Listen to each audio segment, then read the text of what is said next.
Before we begin, Bill, can you lead us in the pledge, please? Please rise, repeat after me. Pledge allegiance to the flag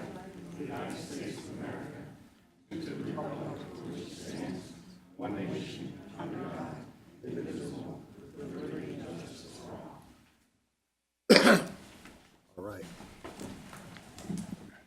Now, we'll call to order the meeting of the Haverford Township Zoning Hearing Board of Thursday, May 2nd, 2019.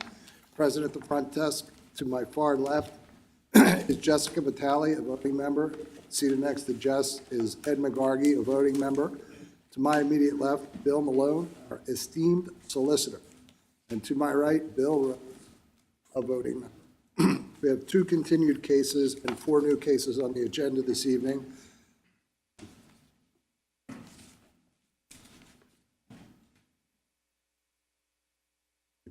We'll move minutes. Yep. Mr. Chairman, I'd like to make a motion to approve the minutes of April 18th, 2019 that were distributed by email. I'll second it. Any discussion? No. All in favor? Aye. Opposed? Okay. Our first continued case is Z18-17, Dennis and Anne Marie Friel, owners of 155 Coopertown Road, Haverford, PA, who seek a variance from the provisions of Section 182-727B to allow placement of a 54-inch high estate fence in the front yards on Coopertown Road and College Avenue. Property is owned R1 and located in the 5th Ward. Hi, how are Good you? evening.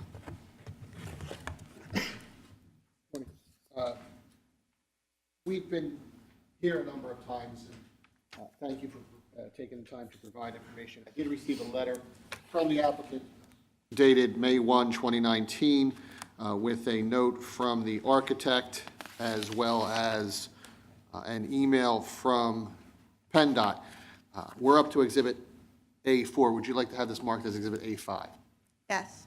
I'll suggest that your letter with the 2 pages be accepted as A5. Is there any other evidence you wish to submit to the board? No, thank you. My recommendation to the board would be to accept A5 into the record. We'll take a look at this regarding the ownership issue of the parcel, and I would recommend the board close the record and vote at the hearing of May 16th. I believe you've already done, close it. I think you've already questioned whether there's anyone else who would want to testify, but I would do it one more time just to be on the safe side. Okay. With that, I'll ask if there's anyone present that received certified mail that wishes to testify about this case. Anyone present that received regular mail? Any other residents of Haverford Township? With that, A5 is admitted along with the other exhibits into the record. The record is closed, and we will render a decision at our next regularly scheduled meeting on May 16th. Thank you.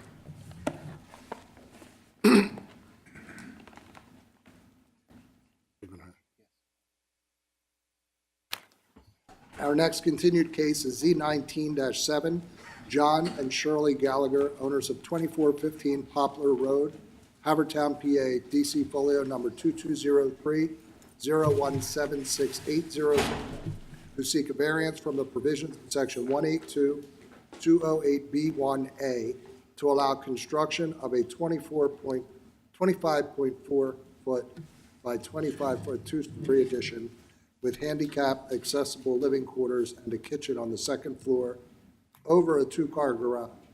Property is owned R6, located in the 3rd ward.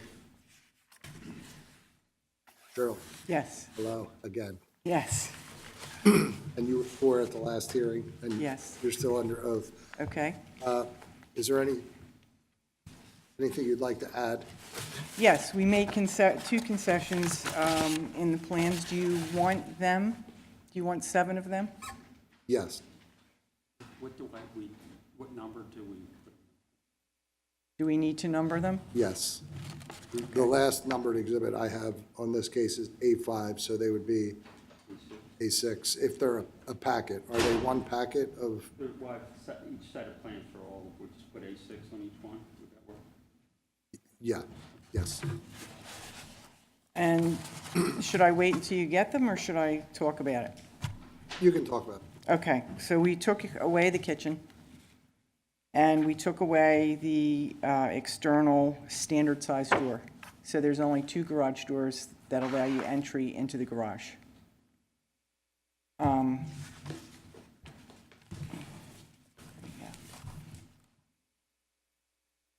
you. Thank you.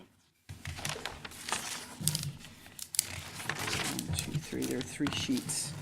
So, Joey, the kitchen Yes. is completely removed? Yes. Completely.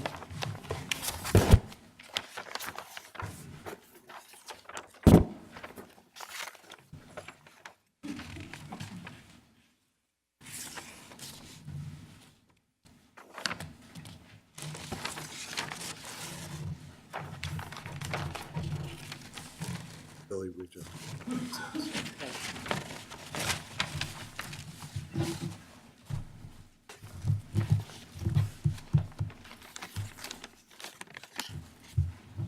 Questions?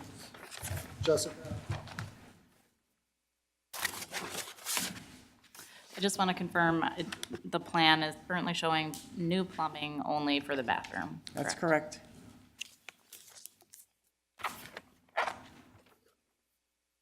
And will the garage itself have any plumbing, like on the first floor, like a hose bib or anything like that, or that'll just be the garage? Never thought about that. Okay, so no, So, no. that's all the questions I have. Ed? Yes, if you could just highlight for the record, on this drawing, where the door was removed. The builder will be better at that. Yeah. You were sworn at the last hearing, right? Yes, sir. Peter? No, you're not Peter. Stephen? Yes. Okay. Stephen Giacomucci. And we have what's your name? Maria. Maria. I'm Bob Kane. I'm the chairman. I did not introduce myself. I should have for your benefit, so you can enter it into the record, in case I ask a good question. If I don't ask good questions, we don't want to. To answer your question, on the previous drawing, there was another exterior door that would be front-facing that we've eliminated and put a window in that position, so that anybody that needs to go upstairs to that second floor room would be entering it through the first floor garage. There's not an exterior entrance to go up to that new living space up there. But there is a door that connects it to the rest of the house. Yeah. On the first floor, in the garage. Correct. Through the garage, yes, sir. That's all I have, Mr. Chairman. Bill? On the first page of the A6, which shows the driveway elevation of the house, there is no window depicted there yet, but that's where you'll put a window to the left of the left garage door? Is that where you? Yes. There would be a window Yeah. there. And that window would be off the ground, it would not be like a French door or anything like that? Correct. Yeah. And I wasn't sure if the question was asked before, there would be no plumbing in the garage itself? Correct. And you said there's no access from the upstairs into the house, only through the downstairs, on the ground floor of the garage? Yes. Right. All right, I don't have any other questions. Thank you. Thank you.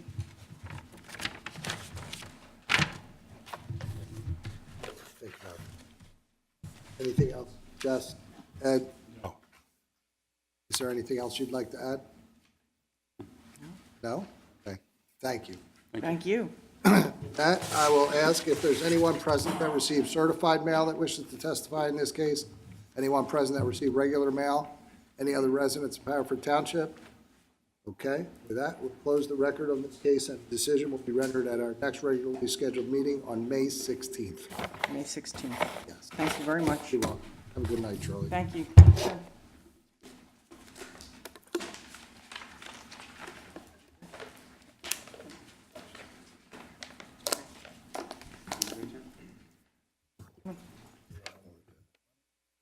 us.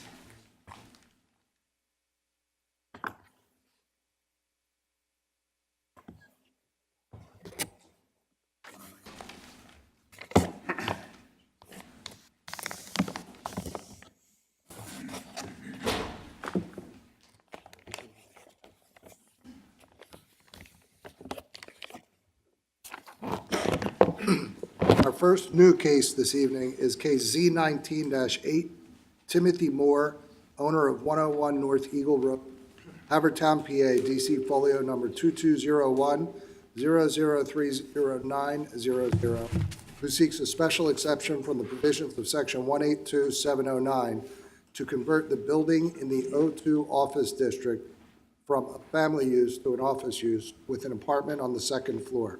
Property is zoned O2 and located in the first ward. Good evening, Chairman. Pat Hennigan on behalf of Mr. Moore. Mr. Moore is here able to testify, but this is rather a straightforward legal request rather than any actual change to the property. As set forth in our application, the property is located in the O2 zone, and Mr. Moore simply seeks to have the property classified as O2, so he may utilize it as such or market it as such.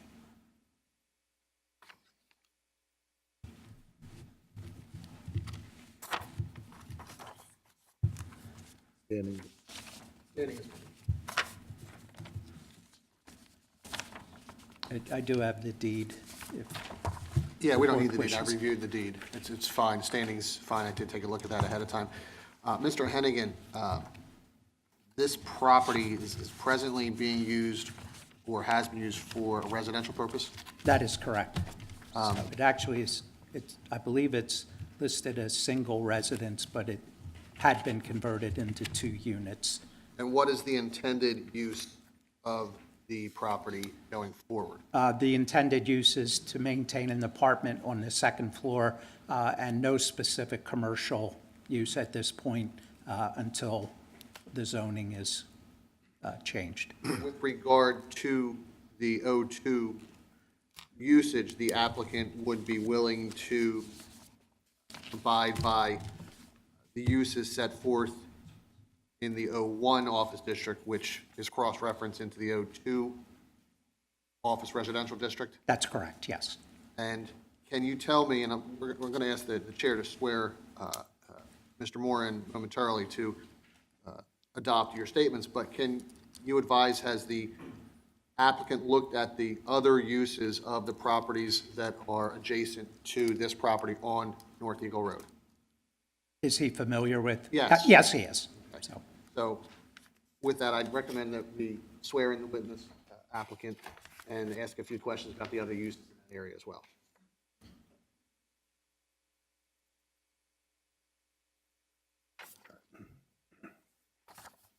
Please raise your right hand. Do you swear to tell the truth, the whole truth, and nothing but the truth, so help you God?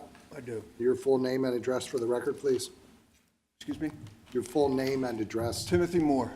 Well, my home address or the address in Haverford Town? your home address.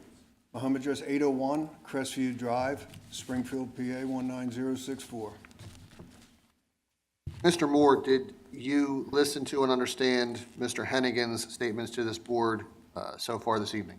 Yes, And are you accepting of those and willing to adopt those as if they were your own statements? yes, Did you hear me question Mr. Hennigan regarding the other uses of the adjacent properties on Eagle Road? yes, Are you familiar with those properties and uses? I am. Can you generally tell the board what other uses are in play there? Well, it starts out on the corner of Eagle Road and Westchester Pike with the, I guess it's like Yoakum's Wallpaper, and then there's maybe a store on the back end of that, a phone store. Then there's another house, and then there's that animal, I guess it's like a veterinarian or something on the corner. And then there's the corner property that I own on the corner of Garfield, on the opposite corner of the animal center. And then directly adjacent to me on the other side is a 2-story office building. I believe there's dermatologists in there and some other professionals. and then I think after that might be a hairdresser or something, but it's all O2 zoning in that whole frontage on Eagle Road. And have you looked into, should this board approve the request, would the property comply with the area and bulk requirements of Haverford's code? Would it comply with? Area and bulk, parking, area, all of those. Have you looked into that? Yes. Well, right now, it's well under the O2 zoning because it hasn't been improved to the extent that it could be improved. I had it listed for sale last year, and that's how this all came about. A buyer came and was interested in the property to be used for the O2 zoning, which I assumed it was, and they were just about to write up the agreement of sale. They stopped at the township building to make sure, and that's when my realtor informed me that it wasn't O2 zoning. In fact, it was listed, as Pat said, as a single-family dwelling, which it wasn't that either. It was granted some sort of hardship variance back in 1963 to be 2 apartments.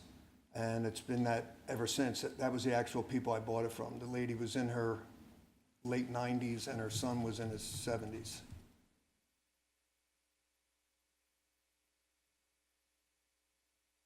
Bill? Give a copy of that variance from the, I do.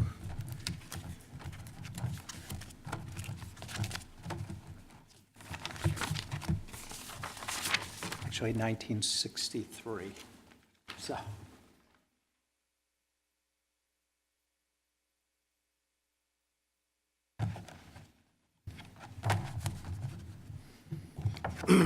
you want to submit that as a, You want this marked as an exhibit? if you would, Patrick? please, yes. so, It'll be A1.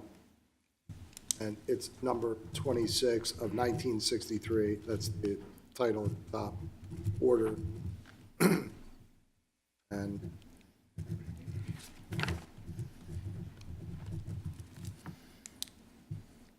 it's signed by Board of Adjustment of Haverford Township, which presumably is the board that preceded the zoning hearing board. I'm assuming that. All right, why don't I ask Maria to mark this?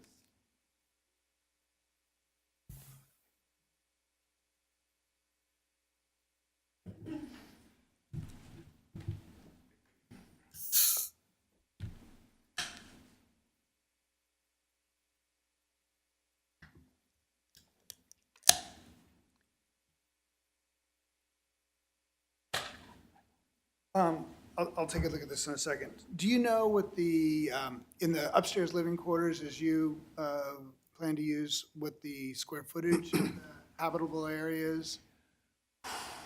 There's a kitchen, 2 rooms, a bathroom, and a couple closets. It's, I'm gonna guess 900 square feet total. So 30 by 30, you think is more or less the outside dimensions of the building? Yes.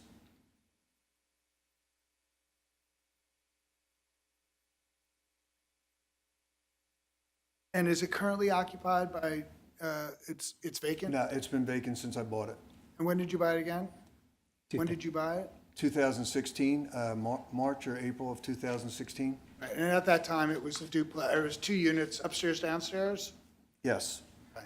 And to your knowledge, has it ever been used in an office setting, or has it only been residential? And To my knowledge, I bought it off of the Browns, who, the son in his 70s lived on the first floor, and the mother actually lived on the second floor in her 90s. And then she had to go into a facility, and that's why they had to sell the place. I don't have any other questions. Ed? I'm confused, and maybe you can help me here. On your application, you say you're going to classify the property as O2 for residential, consistent with zoning. I'm not sure exactly what relief you're asking for, so can you clarify exactly?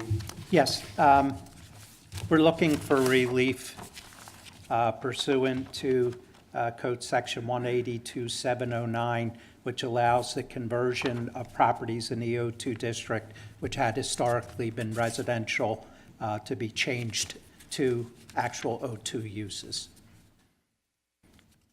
So it's in an O2 district now. We don't have to agree with you on that point. It's actually in the O2. It is in the O2, You're it's asking just for special exemption for what exact reason now? because it is listed as residential on the township records, so we need that changed to actually, it's basically a You're record changing the keeping. use from the approved use, which was probably not conforming, now into a conforming use? That's correct, yes. Thank you. Okay. I have no other questions. Good. Anything else, Bill? Anything else you'd like to add? I asked Jessica that.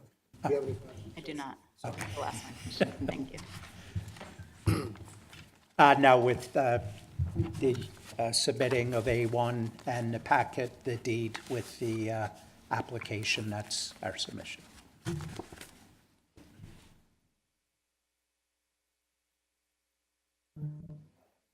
So the exhibits are admitted. With that, I'll ask if there's anyone present that received certified mail that wishes to testify. Anyone that received regular mail? Any other resident? Oh, please come forward. Hi, Good evening. My name Please is- raise your right hand. Do you swear to tell the truth, the whole truth, and nothing but the truth, so help you God? I do.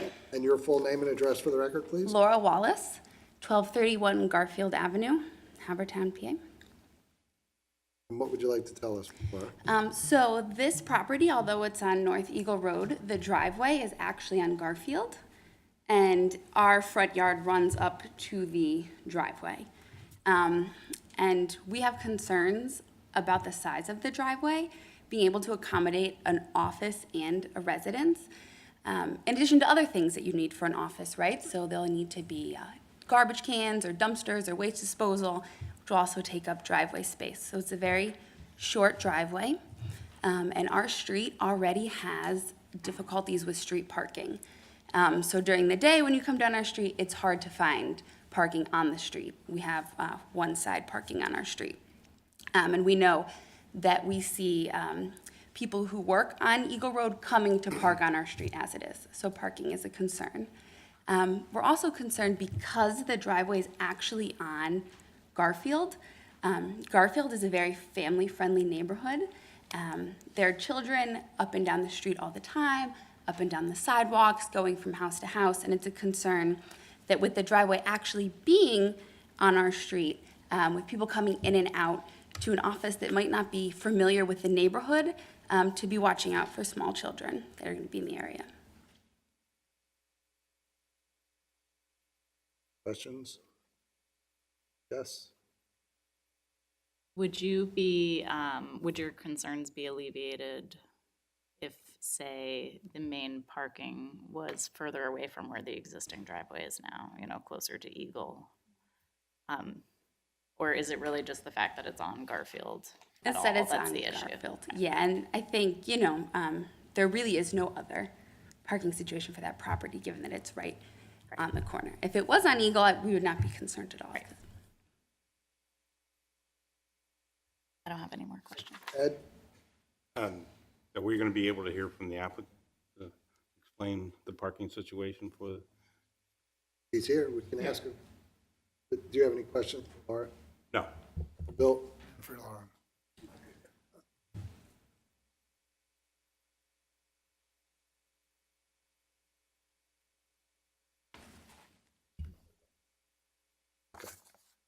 Ed? Ask your questions. Yeah, the question is now that was it raised about whether the parking was suitable for this change and whether it would cause an adverse impact? And could you provide some testimony on that? Yeah, well, my understanding is in the O2 zoning district, and they give some examples in the zoning book that tells you that the uses for, like they said, like a photographer, a psychiatrist, and they gave certain uses. It's not for retail, it's not for a full-blown office that's fully staffed, that kind of thing. It's like, kind of like a professional use of maybe a single individual that sees one client at a time. That being said, right now, there's a two-car garage with 2 parking spaces in the driveway, so that would be 4 parking spots. But the zoning also allows for, if the new owner chose to and had a different use than I'm imagining more paving. They're allowed, I forget what the exact percentage of the impervious coverage they're allowed, but they could actually expand, like the animal hospital next door has a full parking lot in the backyard. This property's mostly grass, a lot of grass. So if their use, when they came in, I don't know if they would have to come before, you know, a board or talk to, you know, the township itself before they actually were able to move in there, but they would have to have that cleared, I would think, if they were gonna make any, well, if they were gonna make any improvements and have a bigger practice than I'm thinking of, that's listed in the O2 zoning. So can you testify to me what the parking, the zoning, excuse me, what the zoning currently is on both sides of Garfield? So is it off O2 on both sides? So On the other corner of Garfield is O2, and I'm on this corner, and then right next to me is O2. The whole strip that faces, for the first 2 blocks, that faces like Manoa Shopping Center, or that whole zoning is O2. So And technically, your driveway is in an O2 district then, even though it's on a residential street. Correct, and the whole strip is zoned O2, but this one property that I have isn't being recognized as O2, that's all. Yep, currently being used.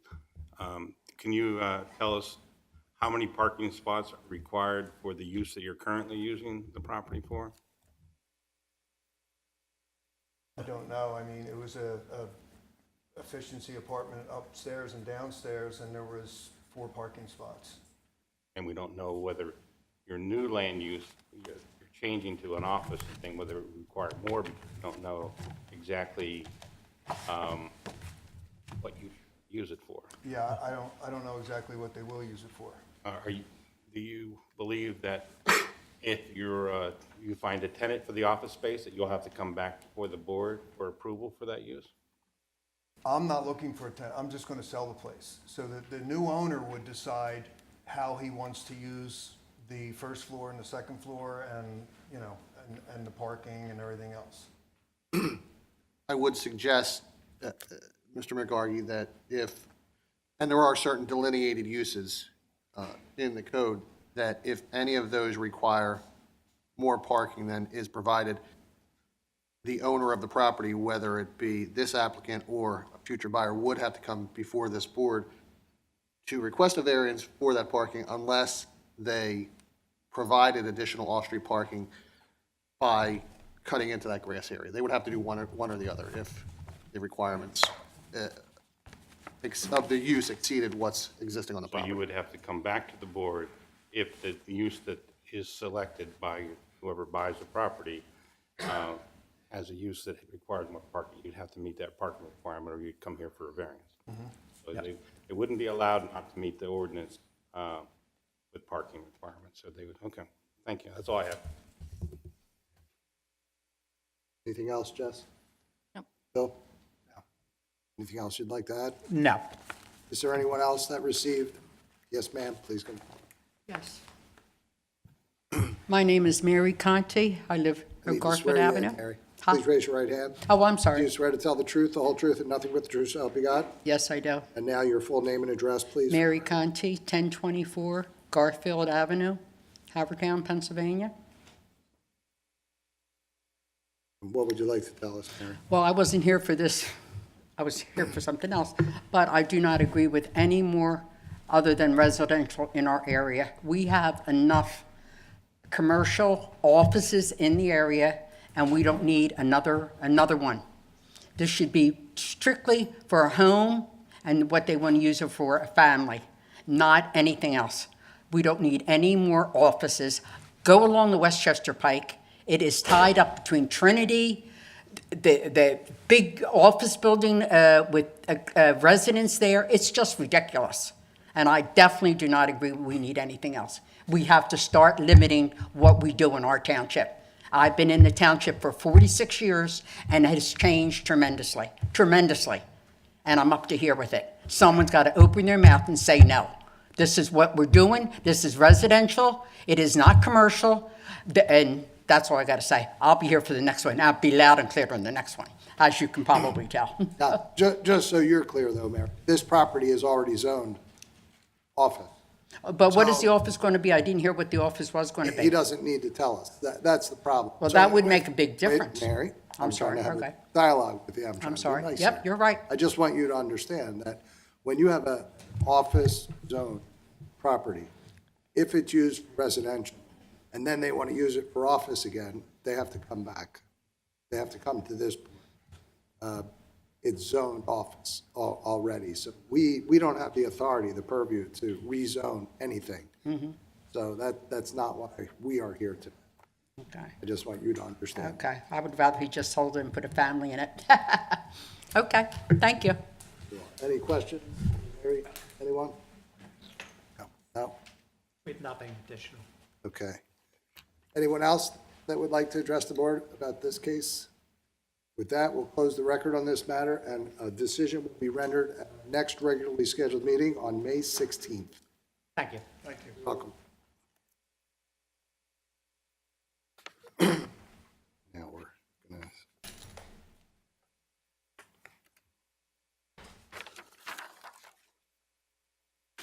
You want to go to 11?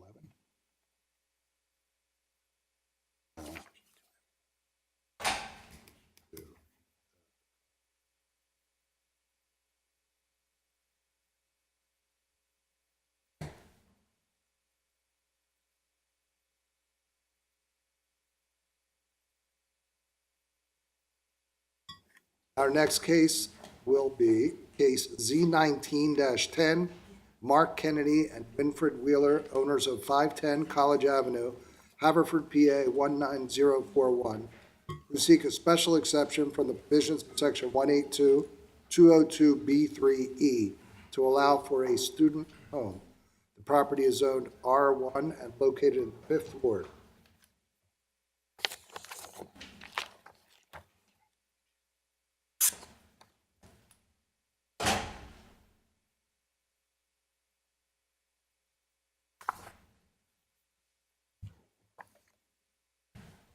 Good evening, Mr. Kane. Fred Fromhold.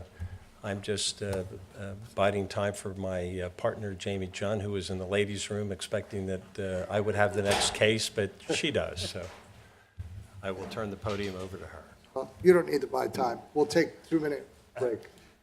Oh. 2 minutes is up.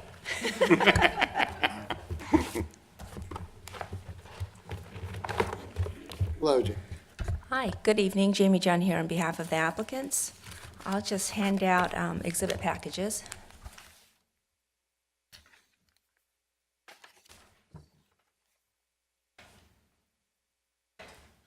Yep.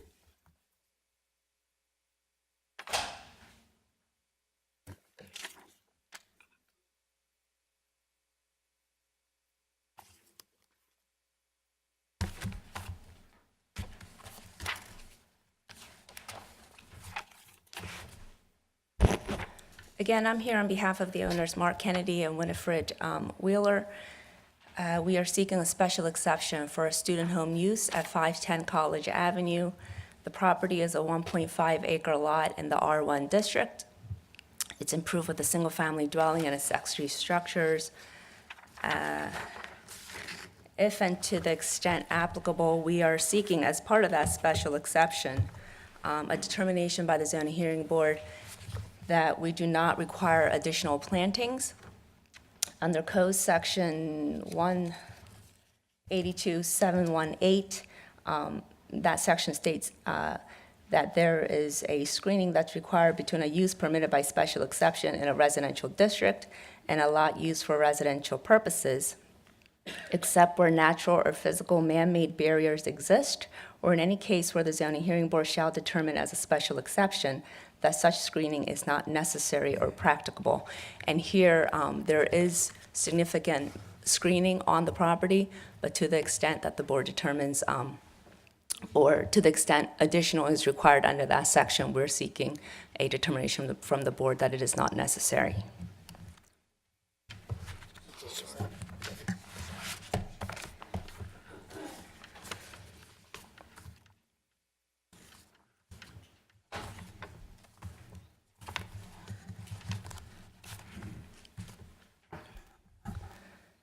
I will just quickly go through the exhibit package. Exhibit A1 is an aerial of the neighborhood. 510 College Avenue is indicated in the center. As you can see, there are large lots in the area. 510 College, the home on that lot is centrally located. There is a lot of screening around the perimeter of that lot.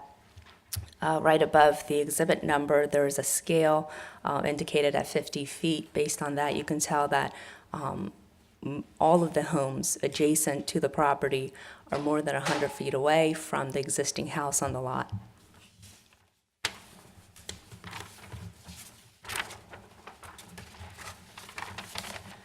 Jamie, is that a swimming pool?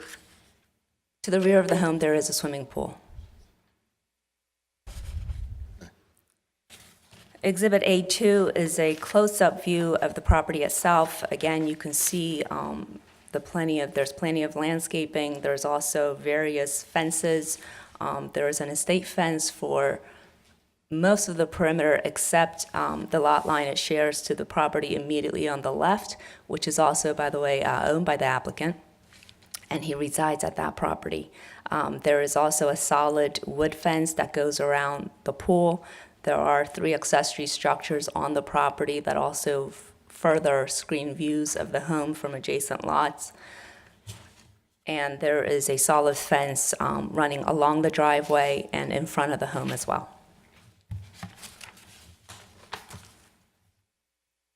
Exhibit A3 are 4 photos. There's a view of the home from across the street on College Avenue.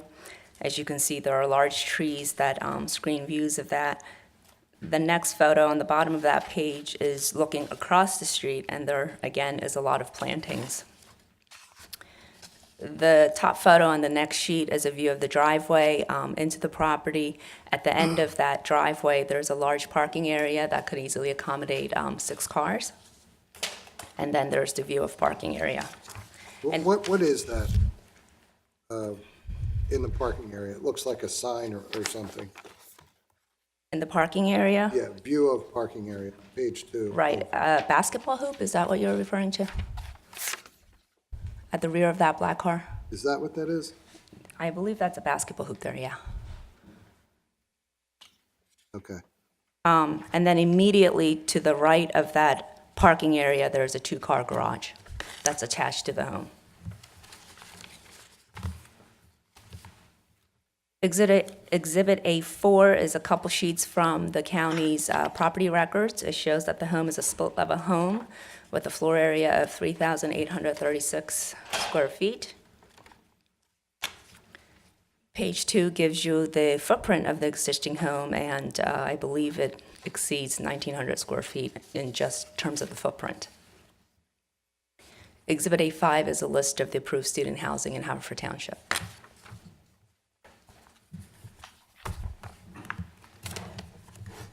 With that, I have one witness, Mark Kennedy.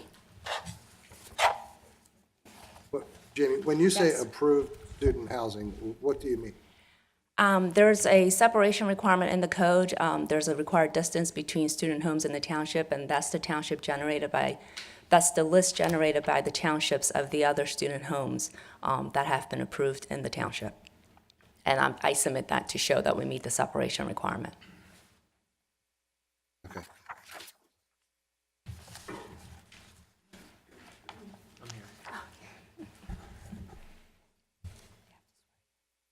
Okay. Please raise your right hand. Do you swear to tell the truth, the whole truth, and nothing but the truth, so help you God? I do. And your full name and address for the record? It's Mark Kennedy, 101 Tunbridge Circle in Haverford. As I mentioned to the board, you reside in the home that's immediately to the left of the subject property when you face the home from College Avenue? Yes, we own both homes. Okay, and how long have you resided at that home? I purchased Tunbridge in 2004. And when and why did you purchase 510 College Avenue? My wife and I purchased that in 2007. She had contracted cancer, and we wanted our kids to move in next door with their grandkids so they could be together as a bigger family unit. And until when did your daughter occupy that home? So then, after my wife passed away, my oldest daughter and her husband decided to stay there to save money for their own house, which eventually they did save up enough money to get one. And so they stayed there after my wife passed away. And then once they moved out, I leased the house to a family that Merck brought over from Germany. And then more recently, this issue today was a good friend of mine, Eric Kohler, called and said, would I rent the house to his son? You know, it's a really nice family, local family, and two of their friends. So we did in January. So your daughter resided in that home until 2016? Yes, about 2016, yes. Right, and thereafter you The leased Merck it people. to a German couple? Yes. Correct, and then most recently, since January of this year, it has been rented by your family friend's son? Eric Kohler, my friend's son, and two other boys. And Mr. Kennedy? Yes. I know that you can anticipate the question. Could you please wait for your I'm attorney sorry. and me to finish our questions or statements? The reporter can only take down one person at a time. It's a physical impossibility for her to do otherwise, so please just take your time. Okay, thank you. were you aware a special exception is required before you leased a home to the 3 students? I was not. And how were you made aware of that requirement? Well, actually, Haverford gave us a violation, so my wife went down to Haverford Township, where they explained what to do in this case, which is what we're doing now. And how many students will be living in the home? 3. And does the home meet the minimum yard setback and width requirements for single-family detached dwellings in the district? It does. Is there another student home within 1,500 feet of the proposed student home? My wife went to Haverford Township and checked, and the nearest one is further than 1,500 feet. And does this existing home have a minimum of 1,850 square feet of building area, exclusive of building area covered by a garage or accessory building? It does. Is there a minimum of 3 paved on-site, off-street parking spaces located outside of the front yard? It has 6 parking places and a 2-car garage. And will the student home be registered with the township if approved, and will you comply with the requirements of the housing standards of the township, including yearly registration? We will. Is the parking area clearly delineated, and is there appropriate lighting? Yes. And what natural or physical barriers are between this home and the adjacent properties? So I have to read this part because it's a little long. There's a state fencing around the entire perimeter, except in the side yard where the property is shared with my own house. There's also decorative wood fences and wood fences around the perimeter of the swimming pool. Hold on here. Landscaping surrounding much of the property and accessory buildings between the home and adjacent homes that screen the view as well. And just because you're speaking about the swimming pool, is the swimming pool used by the tenants? No. And that is not a part of their lease, correct? Correct. And in your opinion, will there be any adverse impact on the public health, safety, and welfare if the proposed student home is approved? I think it's the same as any other single-family home in the area. It's probably less activity than some of the other homes, but about the same. And I have no other questions. Jamie, I do have one question for you, because I'm listening to the testimony and looking at the section of the code. Can you tell me, was this matter brought before the Planning Commission for a determination as to whether it's in conformance with the comprehensive plan of township? It was, Do we and have any results of that? We don't have. I do have a write-up by Kelly, but basically 2 members of the Planning Commission determined that it was not in conformance with the comprehensive plan. 2 members of the Planning Commission decided that it was in conformance with the comprehensive plan. And in response to that, I say there's a Commonwealth case that basically says the comprehensive plan is not a zoning ordinance. It's just a planning document, and that is not the sufficient basis on which to deny a special exception. But in this case, the comprehensive plan for the township indicates that this is to be developed for low residential use, and I would say that it is our position it is in conformance with the comprehensive plan because this is a residential use that's specifically permitted in the code. Okay, and I'm just trying to make sure we have everything clear, but you'll agree with me that a 2-2 vote by the Planning Commission would indicate that the Planning Commission as a whole would indicate that they did not believe it's in conformance. Correct. I'm just trying to make sure we have the record clear. Sure. And I have a copy of their, or the memorandum that was prepared pursuant to that, if you would like that. Sure, just, again, just for completeness of the record, can we have that marked as A6?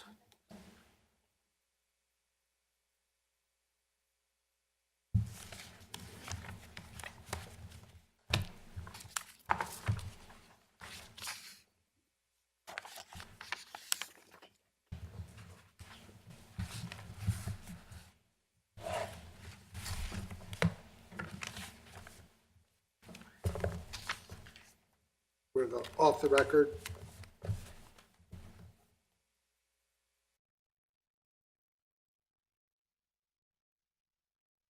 We're going to resume.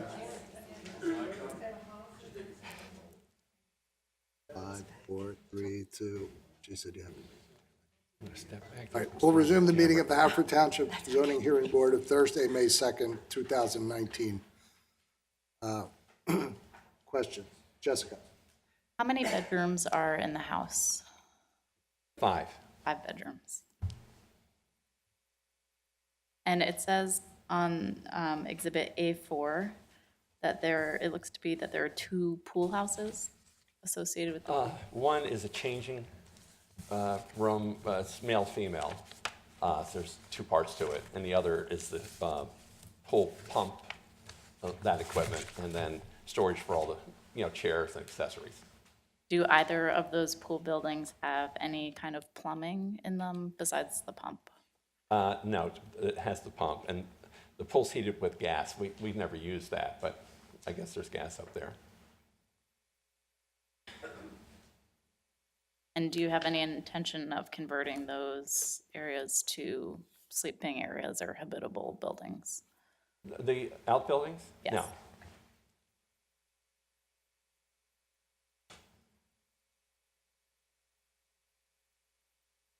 And do you have a copy of the lease agreement? Do you? I do. I can provide you, I only have the one that they signed. Okay. I did submit one to Haverford Township, didn't we? Okay. I can get you one. Okay. Do you have it with you today? I do, yes. I don't want to lose it because I'm gonna it's take a look got at the it. original signatures, but I can provide it to you and then get it back from you. Cal, would you do us a favor, please? Thank you. Give it to her? Yes, please. I don't know if there's any private information there that might need to be redacted. Yeah, that would be good.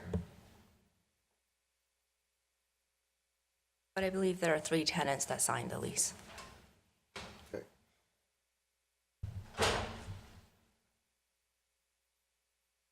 Do you have any other questions unrelated to the lease? Jess?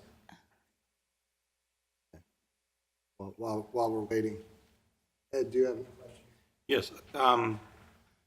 Do you have for this property a rental license? No, we do not. We're going to, if you approve this, of course, we'll get one because my wife went to Haverford Township and they explained what to do. Even for the prior owners, you never had a rental? No, we didn't know to do it. Okay. I was a little confused by your statement. You said, I believe that I hear that the pool was not going to be part of the lease? In other words, they're not allowed to use the pool because it would be an insurance risk. So do you have other people that are going to be using the structures on this property?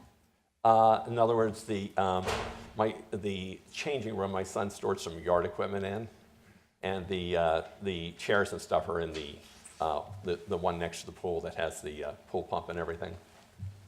So are there other people that may be using this property?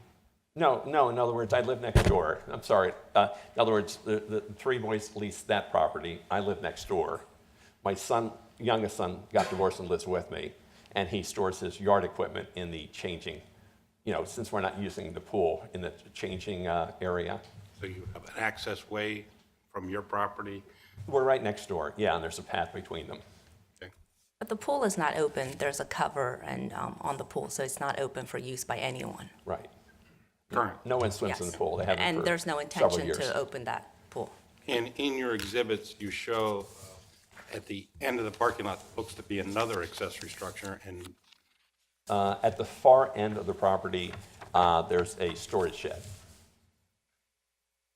in addition to the other storage shed. So what is in that storage shed? Mostly yard stuff, some furniture we're not using. So I'm not quite sure what else. it's only used for you? You would not lease that out to anyone else? No, we're not interested in leasing any of that stuff. Okay, that's all I have. Bill? So you said you leased to 3 tenants.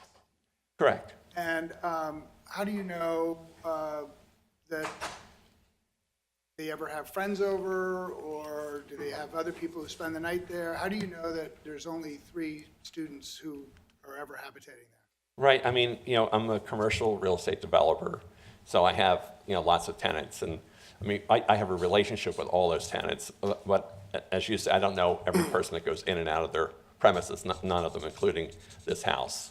I mean, the fact that they're next door, I see them, the 3 boys, regularly. But, if they had a girlfriend over or a cousin over or something, I wouldn't know that. How many cars have you ever seen in the driveway? Well, usually it's 2 or 3, could be more. I don't monitor it, but it's in that neighborhood. You testified a little while ago that you thought the house would have relatively lower impact than neighboring properties. What was the basis for you to make that statement? Well, in other words, the boys have learned there's a different standard for college boys as compared to the average person. This was a lesson they had to learn. So our society's a little stricter on 20-year-olds than it is on all of us. So they had one party. They were told never have a party by me, and their 3 fathers came over and said never have a party again. And of course, I've had parties, my neighbors have had large parties and so forth. So they just have to meet a higher standard because our, society's a little stricter on, younger people than the rest of us. So they've gotten this message. So, it's quite quiet over there as compared to maybe a couple of the other neighbors are a little noisier and, more active, we'll say. Let's talk about the behavior of your tenants. Have their actions or behaviors resulted in any police activity at the property? So they had the one party where they had too many Ubers. So the police came to, investigate the fact that they had all these Ubers over there. So again, it's just, to me, it's the difference in our society. I mean, one of my other neighbors, everybody came, but they just drove themselves. This next generation, it's all Uber, which in some ways is good because if they drink, it's much safer to use Ubers. My generation, we tend to drive. So they had this one party. They had too many Ubers. The police came, and as a result of that, the 3 fathers who lived nearby said to the boys, never again, no parties. So I was there that night just to check myself. And I just want to clarify that statement. There was a police officer in the area in connection with some sort of a robbery or a burglary.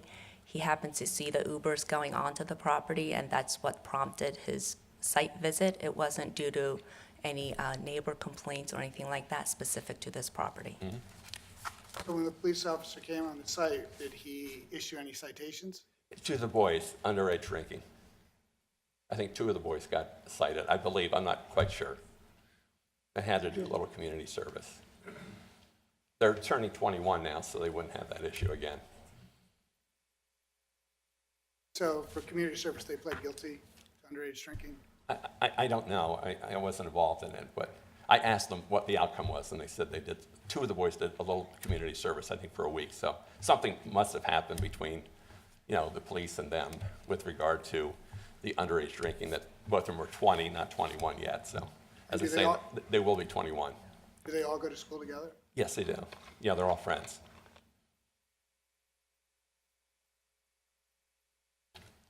Do they each pay rent separately? Yeah, You get 3 rent checks a month? yes. I don't have any other questions right now. Okay.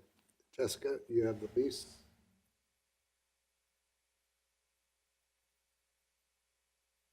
That marked. Jamie, is that lease sufficiently redacted to your liking? Yes, I just basically redacted the rent amounts and their cell phone numbers. Okay, so we'll just mark that as A7. Okay. Oh, I see, yeah.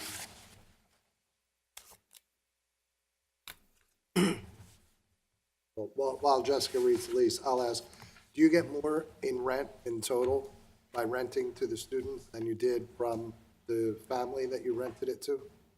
In other words, we'll rent for $5,200 a month there. The students pay $5,650, so they pay a little extra, just in case. So far, it hasn't been needed. Just in case, what? Well, I never rented to students before, so it's a new experience for me. So I wanted to just see, what the, for me, I worry about, making sure everything goes smoothly. So it's a little more oversight than it would be normally. But now it's, it worked, so it's all right. Jessica, do you have a question?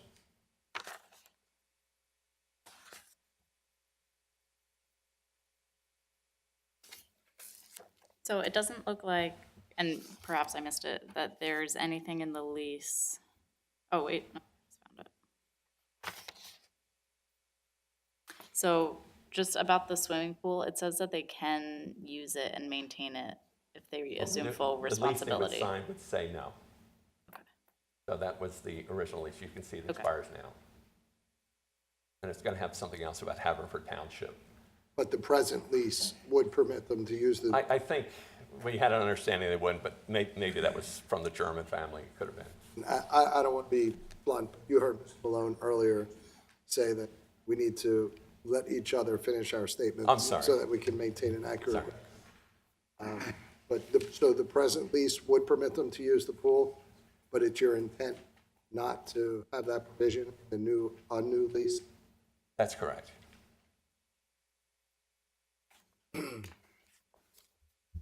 Anything else? Ed? No other questions. Bill? I don't have any questions at this moment.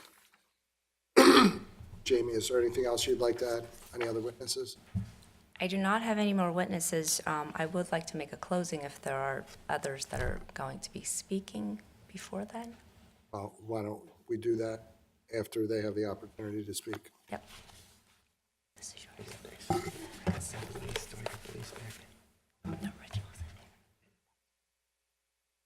All right. Now, I will ask, is there anyone present that receives certified mail that wishes to testify in this case? You want to come first? Please come forward. Please raise your right hand. Do you swear to tell the truth, the whole truth, and nothing but the truth, so help you God? I do. And your full name and address for the record, please? My name is Jesse Sue. My address is 516 College Avenue. How do you spell your Haverford. last name, Jesse? S-U-H. And what would you like to tell us?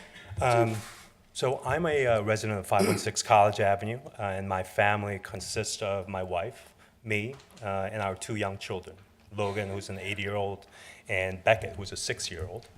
Our house is located adjacent to 510 College Avenue. This is the actually case the house that you're currently discussing, Mr. Kennedy's rental property. And our house and 510 College Avenue are approximately 70 yards away from each other, actually, which is different from what Mr. Kennedy characterized it as. But it is 60 yards away from each other.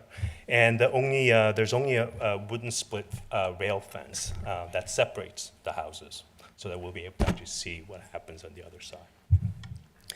During the past 2 years, I have observed Mark Kennedy renting his property to college students without proper township permissions. And this dates back to early January 2018.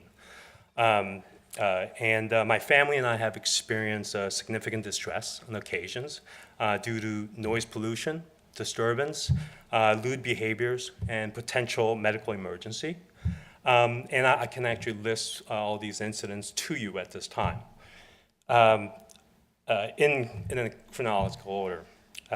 Back in, I think the first thing I'd like to mention is I had to contact Mr. Kennedy after some of his college students, renters, were having a party with lewd music at 5 p.m., such that I had to ask my children to go into our house to the music containing explicit content. I did contact Mr. Kennedy, and he did thank me that I contacted him directly. And he said that he would actually discuss this with his tenants. And can you give me a time frame for that, Jesse? Sure, that was about 5 p.m. Back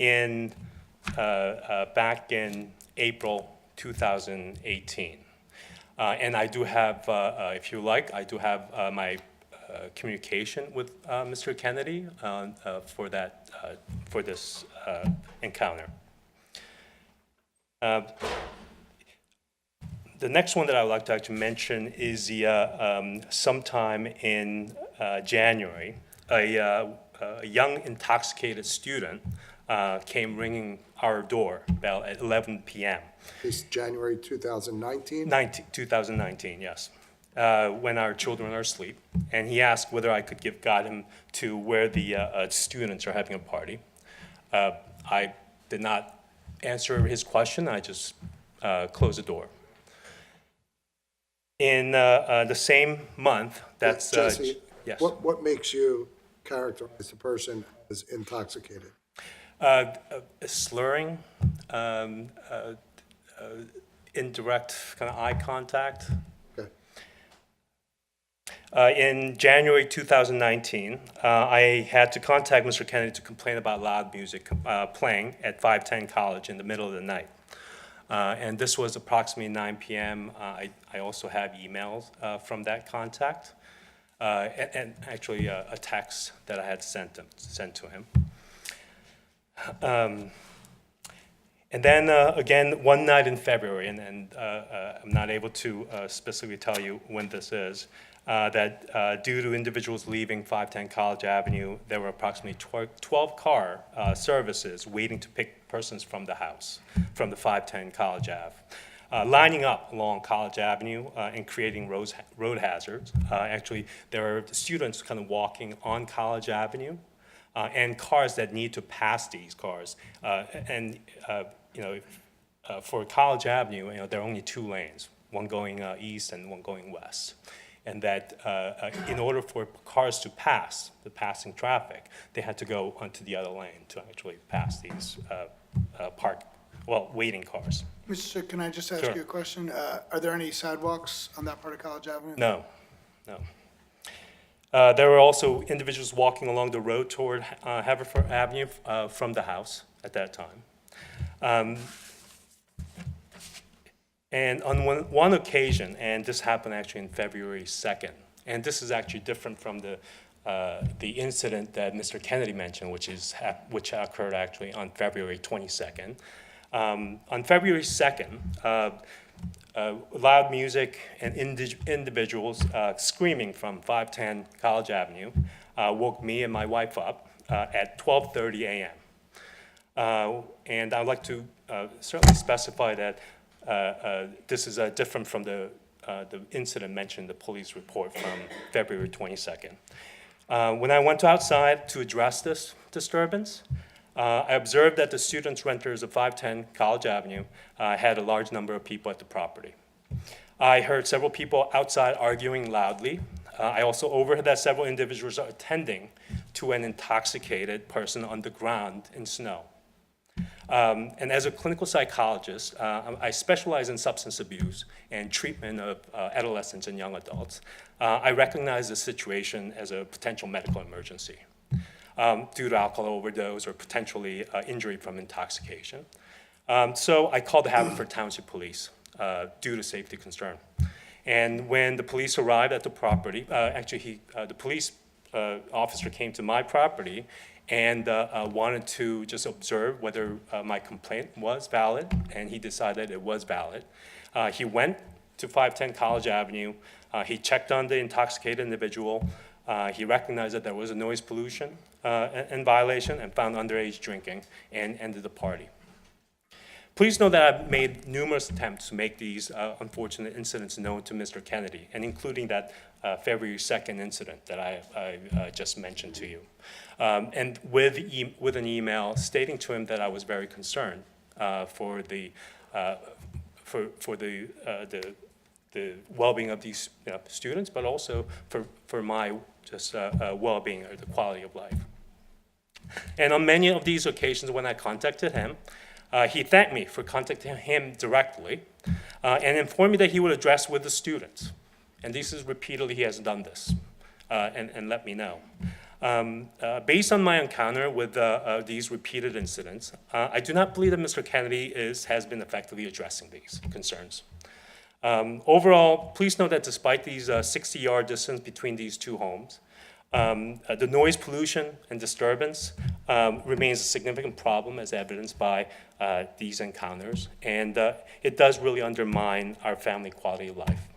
And I would respectfully urge to consider this very seriously about how it has impact on the neighbors as well as the residents around this area.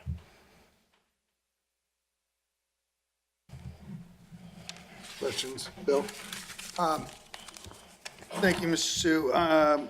Let me just ask you, in your opinion, does the behaviors you've witnessed at the property by the tenants either endure or detract from the use of your property?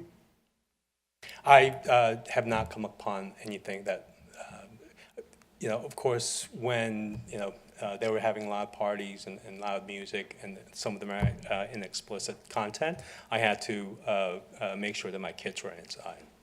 Does it detract from the character of the neighborhood? Yes.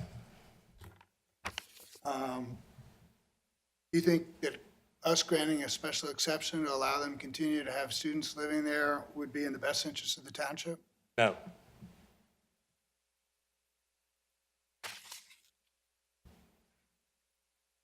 From your perspective, is the problem at the property created by the landlord?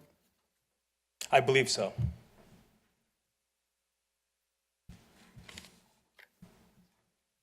I don't have any other questions now. Ed? The issue of 3 college students, does that meet your expectations? Is that what has been occurring there? No, that's certainly understatement, underestimation of how many students are there, live there. As you may ask other residents in the area, often you will see 6 to 8 cars in the driveway. On a constant basis, not just On a constant basis, yes. Thank you. Can I ask you, do you see those cars in the morning? I hardly check on them, but yes, on weekends I do.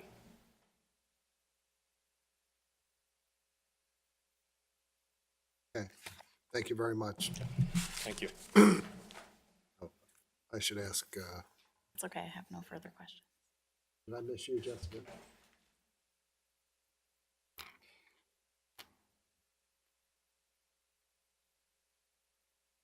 Jess, did you have any? No. Jesse? Jamie, did you have any questions that you wanted to ask Mr. Sue? No? Okay. Is there anyone else that received certified mail?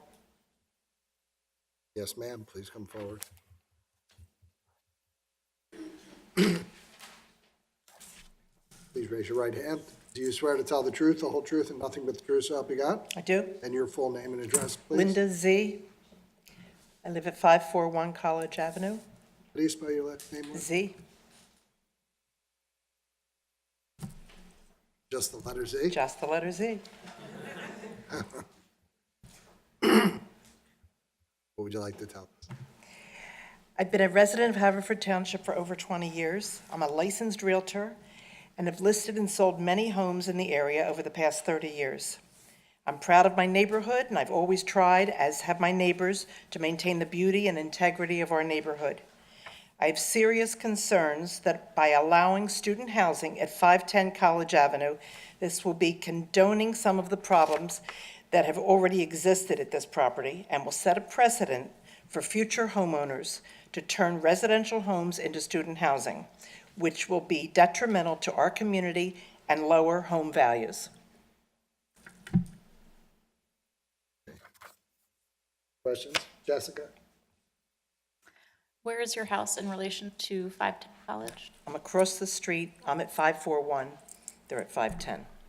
So about 3 houses down and across the street. From your property, have you ever heard do you get noise pollution on your property? Do you hear anything I don't get going on noise at pollution, 510? but there's a lot of activity going on there, and I'm up and down the street. I see and know what's going on there. don't have any other questions. Ed? No questions. Bill? I'd like to ask you a couple of the same questions I've asked the last person. And do you think that the use, the granting by us of a special exception to allow students to live at 510 would injure or detract from the use of of your property Yes, absolutely, and from the character of the neighborhood? absolutely. And do you think it's in the best interest of the township? It is not in the best interest of the township. Okay, thank you. Thank you. Anyone else that received certified mail? Yes, sir.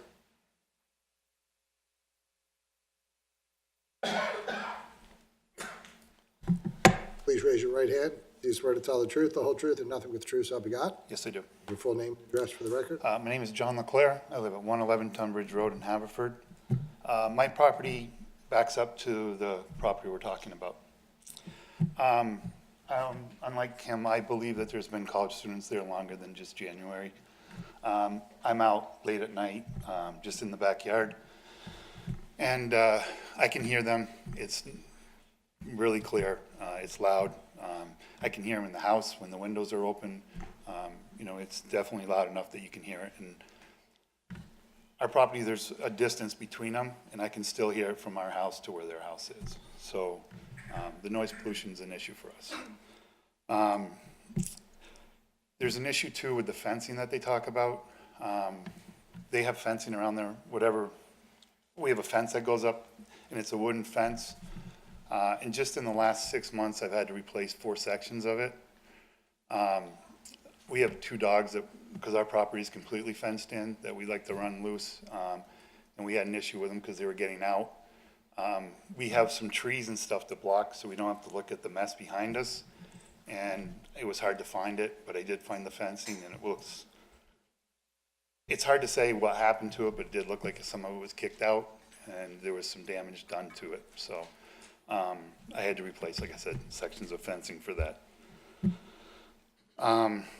My biggest concern is the upkeep of the property. When you look at the corner property and that property, they're not upkept at all. They talk about, you know, the ordinance of having to put up trees and things like that. I think most of the trees are all the other neighbors trying to shade out the looking at that property. Because whatever is on there overgrows, comes on our property, and you have to take care of it and just cut it down. So that's an issue for me. I do have a problem with the number of tenants. I don't believe for a second there's only been 3 people there. I hear way more voices than just 3 people. And I think when he talked about the boys, there's female voices there too, which, you know, that's fine, whatever, but it's not 3 people. You know, he talked about how his property, he charged more for less for the German couple, more for the kids. And, you know, I think that tells you everything. He doesn't trust them, that he's got to charge them more because there's going to be more damage and there's going to be more shenanigans going on. And I get it. I went to college. I know how it is. It's just not my neighborhood. This is a residential neighborhood. There's young kids in the neighborhood. My kids aren't younger anymore, but we do have a lot of young kids still in the neighborhood. And, you know, for a 5 o'clock party, for them hearing some of the rap music going on, I don't think it's the best thing for our neighborhood.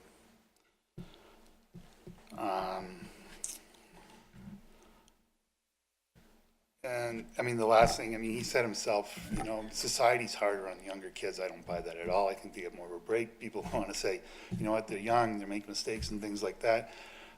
You know, trying to make excuses for these guys underage drinking and stuff like that, it goes on. But it's not, it goes on in dorm rooms, it goes on in areas where it's designated for college living, and I don't think our neighborhood is designated for that. To have this happen with the condition that his property's in and the rental property's in, it's going to do nothing but bring our home values down and just bring down the neighborhood. Right now, we have 2 houses on our road alone, Tudbridge. They're making improvements to it. The neighborhood's always a pristine shape. Everybody takes care of the lawns, takes a lot of pride in their properties, and it's a nice neighborhood. I'd hate to see something like this bring everybody down.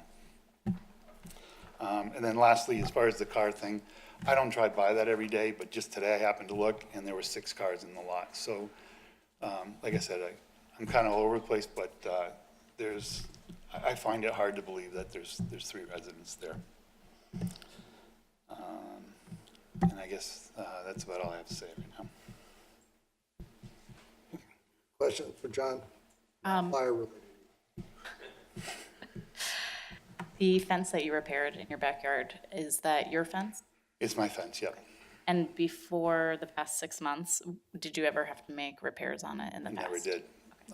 And we had a tree went down back in the fall, and it was on my side. It was actually, the tree was on their side, but the roots came up on my side. And watching how that property's taken care of at the end of our road, I knew it wouldn't take care of. So I actually took care of the property. I took care of the fence. I took care of the tree. I removed the tree, and I removed, whoever's up and to the left, I took care of your fence too. Because it wasn't gonna get done, because like I said, I've lived there for over 10 years now, and there's been no upkeep whatsoever to that property. Okay, thank you. Ed? No question, thank you. Bill? I'm going to ask a couple similar questions, Mr. Leclerc. Do you think that this property is suitable for student housing? Absolutely not. And do you think it will substantially injure or detract from the use of your property? Absolutely. And do you think it detracts or injures the character of the neighborhood? Most definitely. Thank you. Thanks. Jamie, do you have any questions?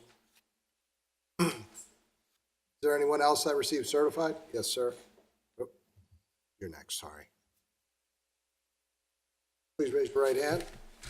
Do you swear to tell the truth, the whole truth, and nothing but the truth, so help you God? I do. And your full name and address for the record, please? Thomas Nathan, 513 College Avenue, Haverford.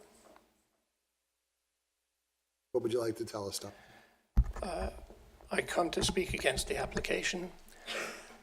My property sits directly across from the applicant's. Our house is set back from the street a fair bit, though, so noise pollution is not a primary concern to us because of our setback. However, because of my driveway enters College Avenue directly opposite the house, I do see it several times a day. I go out in the morning, pick up a paper every morning. I have to take out the trash 3 times or 4 times a week with yard waste. So I'm constantly out on College Avenue seeing what's going on right across from me. I can't help it. And I'd like to correct a few misstatements that were made by the applicant or the applicant's counsel. First of all, may I ask just a point of information that the lease date was started when? May I know? Is that something? January 1, 2019. I would repeat, I would reiterate the statements that were made by some of my neighbors that there were, I believe, students in that house prior to 2019. I distinctly remember just about this time last year, I had noticed through 2018 that it seemed very odd because I come out every morning and I would see the driveway and there were 6, sometimes 7 cars, and it would vary from day to day. And it would say, this doesn't look like a normal residential situation. Why are the cars always changing? So I just watched it, made a note of it, and then end of April, I think it was really the beginning of May, there was a party in the house. I couldn't hear it back at my house, but when I came out to the street, you could feel the vibrations from the house coming out, and it sounded like people, jumping up and down on the floors. Is this 2018 or 2019? This is 18. This is a year ago. Okay. This is a year ago, just about a year ago now. I came out in the morning to get my paper. There were 2 students sitting in the front lawn, just talking, but it was a little unusual to come out at 7 in the morning and see people sitting in the front lawn. Anyway, I relate that because students were there prior to 2019. I'd also like to correct the statement that there are only 3 or 4 cars there, or 2 or 3 cars, I think was the testimony. As I said, last year in 2018, there were frequently 6 and 7 cars there. This morning, when I went out at 7 in the morning, or 6:30, there were 4. It is frequently 4 or more. I see it because I'm coming directly out. The applicant lives next door, says he doesn't monitor it, but it's easy for him to see since he's next door. And I do have a concern that if the variance is granted, the special exception is granted, that it creates an enforcement issue or an oversight issue, which is how would there be any assurance that there would be only 3 people living there? As I said, my concerns are raised because of what's happened so far. I think if there was real concern on the part of the applicant about how many people were living there, things would have happened already, but it seemed to be indifferent. There was also a statement made about a lot of shrubbery shielding the property. Along College Avenue, there is not a lot of shrubbery. There may be on the sides, I don't know, but where I face it, there is not. That's just, it's not a big deal. I just correct the record on that point. By the way, I have some pictures which I took since the time I received certified mail. So they were taken, the pictures are date stamped in April, and they will show the cars in the driveway. I think you can see 5 in the pictures I have on the day I took them. And that's, as I say, that's after the application was made. It also shows what some of the other neighbors have testified to, which is the maintenance of the property, which I would say is not already in character with the neighborhood, and which also concerns me greatly if the special exception is granted, that this will just be a permanent situation. It seems to me that and this is my conjecture, that the application is driven because, number one, as the applicant stated, he's able to get a greater rent than he is from a single family. And also, my conjecture is that the maintenance of the property is able to be held, is less than it would be if he was renting to a single family. Because I don't think at $5,400 or $5,700, in the condition it's maintained, they would realize that rent. I also have some question as to students, how 3 students afford a $5,600 a month rent. That's $1,900 a month per student, which is pretty pricey for this area. It's pretty good price even for downtown Philadelphia, $1,900 a month for a rental. So I wonder about that.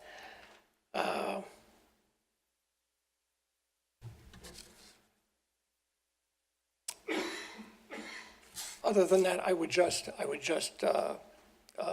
reiterate and support the comments of my neighbors who have spoken against the special exception application, as I do tonight. Okay. Thomas, when you observe the cars, do they seem to be the same cars or different cars? Day by Well, day? I understand the question. I don't inventory them, but I mean, it looks like the same. There are a couple of cars that are regulars, and then there are a couple of cars that seem irregular. Certainly last year in 2018, there was a swirl. As I said, you'd see 6, 7, sometimes 8 cars there. And it would be all kinds of cars. You know, if you expect to see a family, or I expected to see a family, you're seeing SUVs, and you're seeing sports cars, you're seeing pickup trucks, you're seeing, what's going on here? It was very odd. Mostly what I see there now is SUVs and sedans and 1 truck, and that seems to be what's there. But as I say, it's more than 3, and I'm happy to share. I don't know if this board can accept my photographic evidence. I'd be happy to do that. Yes, we can. And I'm happy to share it with council if you want Correct. copies too. And we can accept it, and if you want to offer it, that's exactly the procedure. We show it to opposing to you, counsel, and if she has any objections, she can make them to the board, and then we'll mark them and move them to the record. Would that be tonight or? Be right this minute. Be happy to do. He doesn't have copies. Thomas, do you have printouts of the pictures? No, I did not print out the pictures. I didn't know if they would be accepted.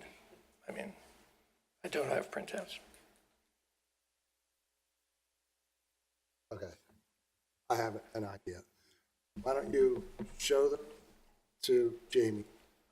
And if she doesn't object to them, then print them. And you could submit them to the board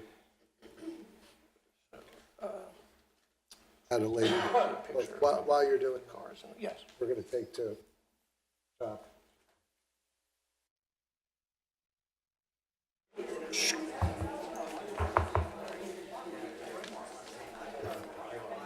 Cal? Okay.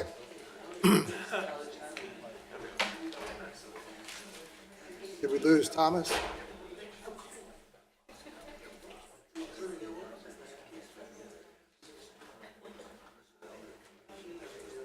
Where'd Mr. Nathan go?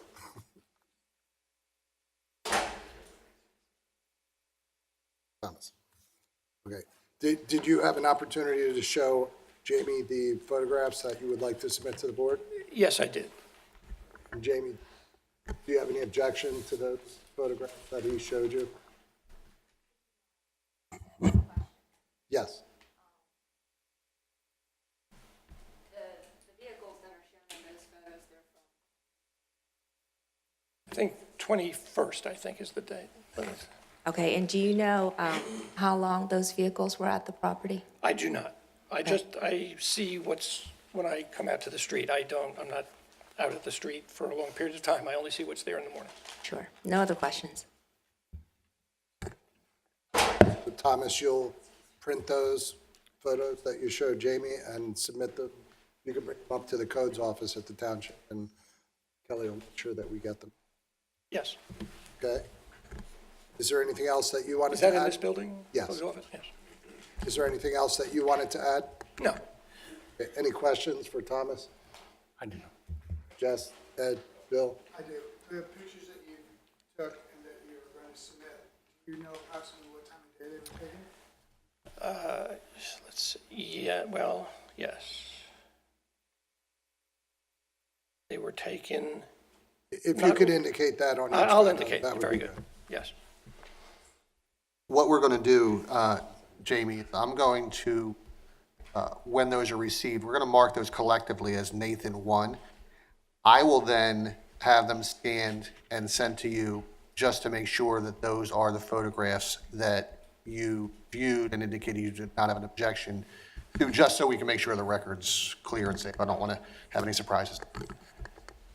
Okay. So, Mr. Nathan, can I just ask you all the questions? Do you think the use of 510 College Avenue student housing is a suitable use for that property? I do not. And do you think that the use of that as student housing would substantially injure or detract from the use of your property?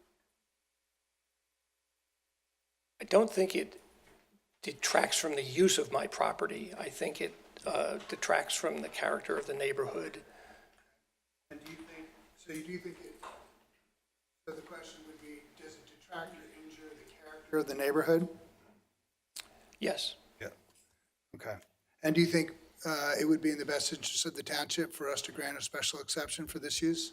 I do not think it would be. Yeah. Thank you. Thank you. Anyone else that received certified mail? Yes, ma'am. Please raise your right hand. Do you swear to tell the truth, the whole truth, and nothing but the truth, so help you God? I do. And your full name and address for the record, please? Mary Cameron Rubel. I live at 516 College Ave. Can you spell your last name, ma'am? R-U-B-L-E. What would you like to tell us tonight? Yeah, so my husband was up earlier and talked about our family living directly next door. We have a 6-year-old and an 8-year-old. I had a lot written down here to say. I think it's been said by a lot of my neighbors, which is wonderful. I think the biggest thing for me is, while the house may meet the guidelines for a special exception, I have specific concerns, a lot which have been raised by my neighbors, but the noise hazard isn't just from inside the house. What we've experienced is we've been able to hear their music, doors closed, windows closed, inside our house. And these are college kids. They have parties in their yard. My young children are exposed to their parties, to the music, to the behavior. You know, this hasn't been just this year. It was last year. I mean, it was January 2018, January 2019 when these students came in. You know, we have tried to work with the owner and individually with the students. You know, we had one night where we complained. I don't have the dates, unfortunately. My husband is much better at this clearly than I am. But one weekend where we complained to the owner and the students, literally 5 days later, 3 students showed up at my door on a Friday night to tell me that they were having some friends over, just to let us know that there were going to be some cars and people there, which, you know, I guess was really considerate. But, you know, the party went on until 2 in the morning. This was the night that that the police were called, and there were some safety concerns. So, you know, it's, you know, and I don't blame the students. I do think kids get a bit more of a break today, but I was a college student. I did some of that behavior, but I didn't do it in a residential neighborhood. My kids have asked me questions about the things that have gone on in their parties outside in the yard that are not appropriate for a 6 and an 8-year-old. So I guess, you know, the noise hazard, the safety concern, and to me, it's sort of what my neighbors have raised. I mean, there are more than, I believe there are more than 3 kids living in that home, and it's not clear to me that the owner is incentivized to not have more than 3 tenants there. And I'm not convinced that he's actually going to regulate that, and I'm not sure how the zoning board will do that, right? So how is that part of the guideline going to be maintained? So I guess that's my question to you.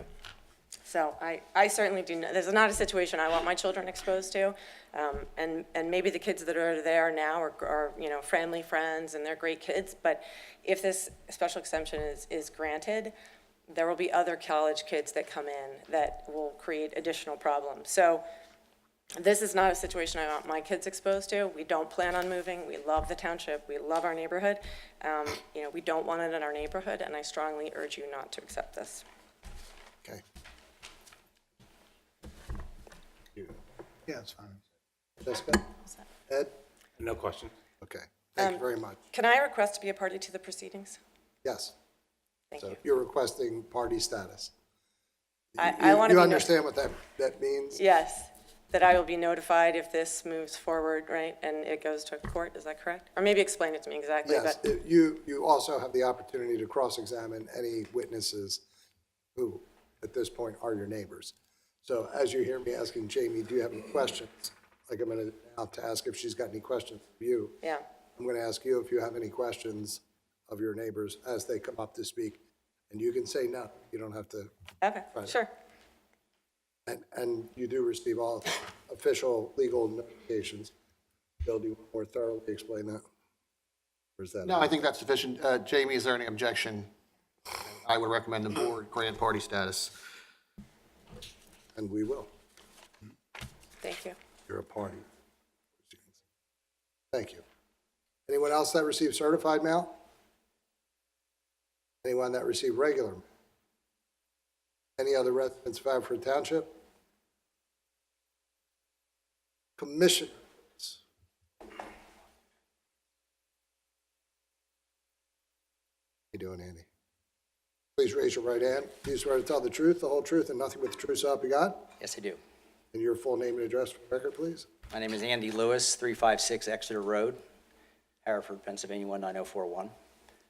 What would you like to tell us tonight, Andy? Yes, I'm here tonight in my capacity as the 5th Ward Township Commissioner, and I would like to state my opposition to this application for a special exception for student housing at 510 College Avenue. I would like to first, I'm sure you're all familiar with this is the zoning hearing board of the Township of Haverford.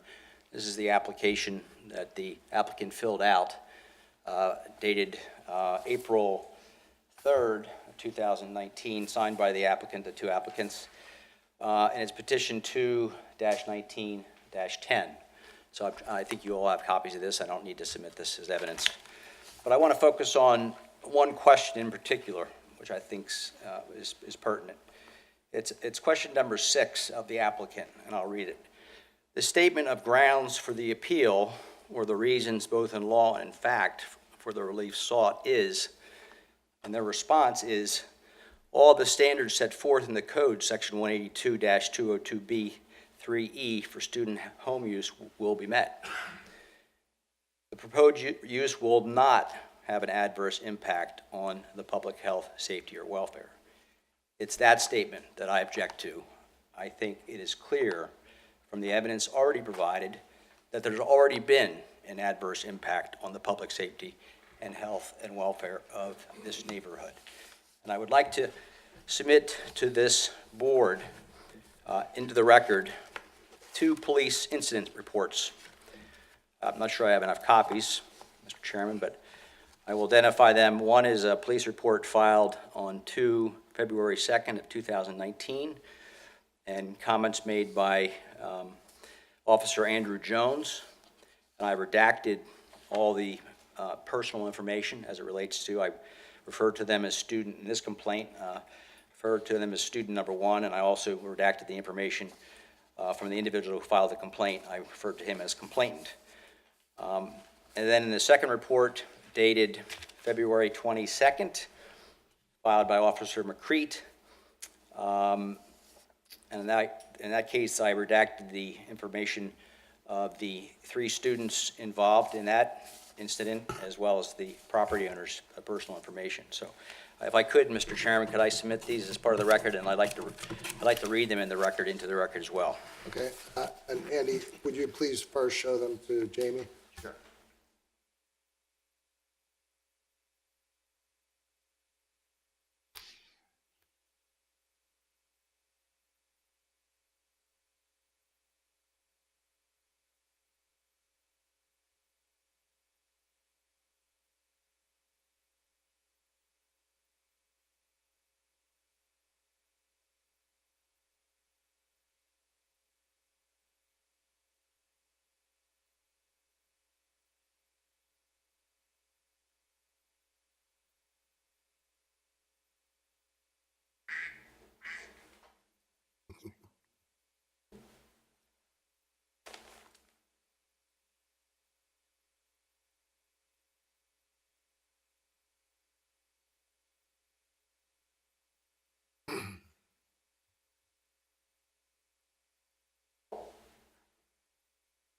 Yes. Is this?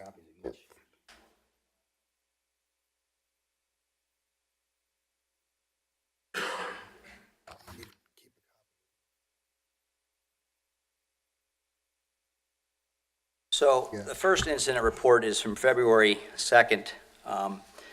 Officer Andrew Jones was dispatched at 1:02 a.m. With a backup officer. And it just involves student number 1 and the complainant. I'd just like to briefly read this report this narrative by Officer Andrew Jones.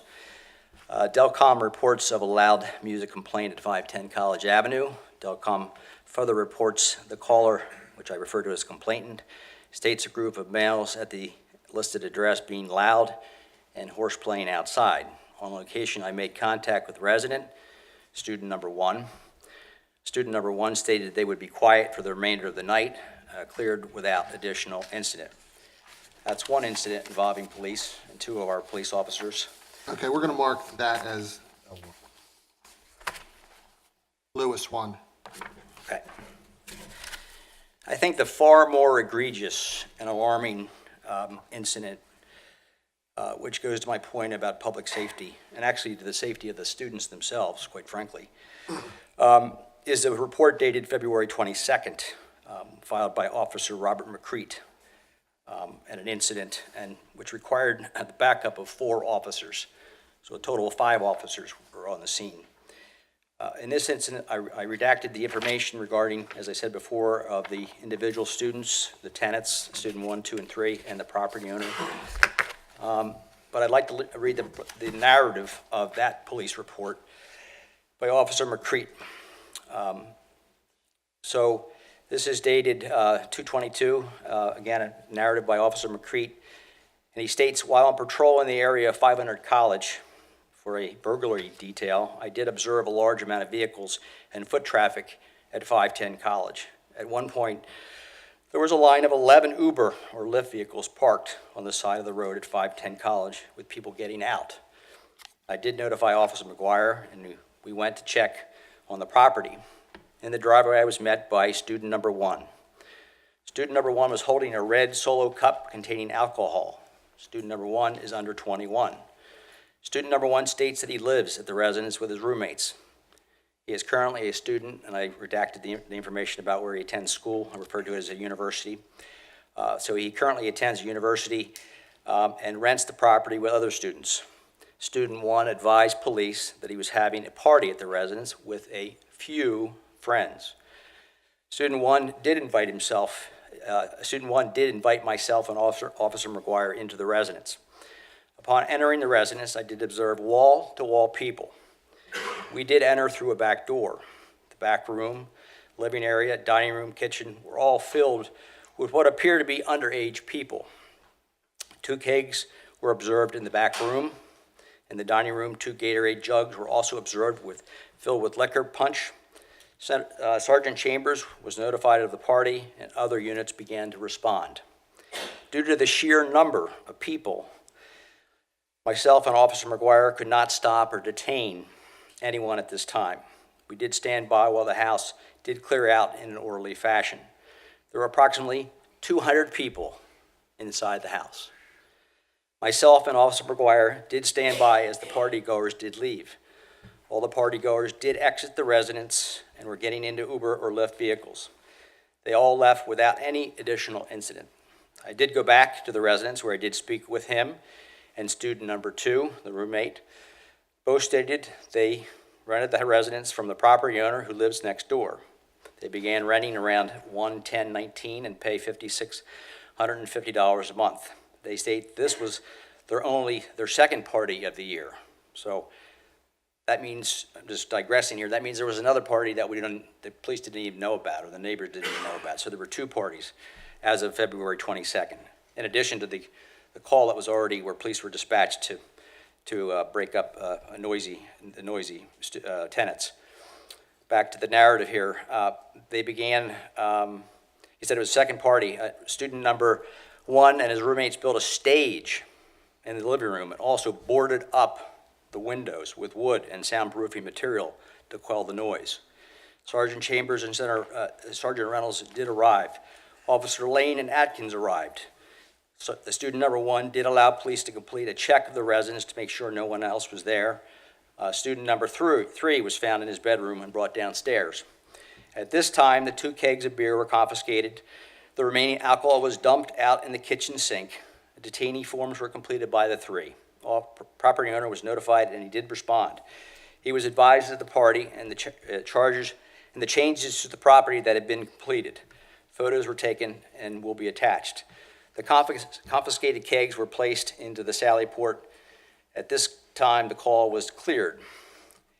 Then in a supplemental narrative, Officer McCreet reports on 2/27, after speaking to detectives, it was decided that student number 1, 2, and number 3 will be cited for violation of 18-638A, which is underage drinking. Citations were filed and added to the case jackets. So I think the evidence is clear. From my perspective, I think there is a threat to the public health and safety and welfare of not only the students who have exercised poor judgment, and I'm concerned about the fact that they were boarding up the house, a potential fire hazard. I'm concerned about the overconsumption of alcohol by those students and what that might do. We all hear about stories, unfortunately, all the time in the media about parties and how they sometimes end in tragic ways. But as importantly, I'm concerned about the neighbors and the effect that it has on the neighbors with Uber and Lyft drivers coming and going, College being a narrow road, the noise pollution. And I think, quite frankly, there's always going to be one of those students that thinks, I don't need a Lyft or an Uber, I can drive myself, and gets in the car and ends up having an accident of some sort, and a tragic accident. So I think the evidence is compelling on the basis that this application will create an adverse effect and impact on the health, safety, and welfare of the community, that this board should deny this application. Okay, we're going to mark the February 22, 2019 report as Exhibit Lewis 2. Okay, any questions for Andy, Jessica? Ed? No question. Bill? Questions. Thank you, Andy. Jamie, do you have questions for Andy? And That's it. yeah. Thank Mary? Do you have questions for Andy? No? Okay. Fine. Anyone else that received, we passed regular, yes, ma'am, please come. How you doing, Mr. Wagner?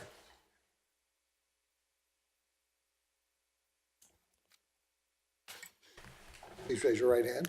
Do you swear to tell the truth, the whole truth, and nothing but the truth, so help you God? I do. And your full name and address for the record, please? Diana McNamara, 433 College Avenue, Haverford, 19041. What was your first name again? Dana? Diana, Diana. D-I-A-N-A, McNamara, M-C-N-A-M-A-R-A.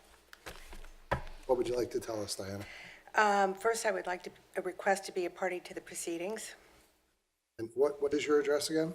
433 College Avenue, Haverford.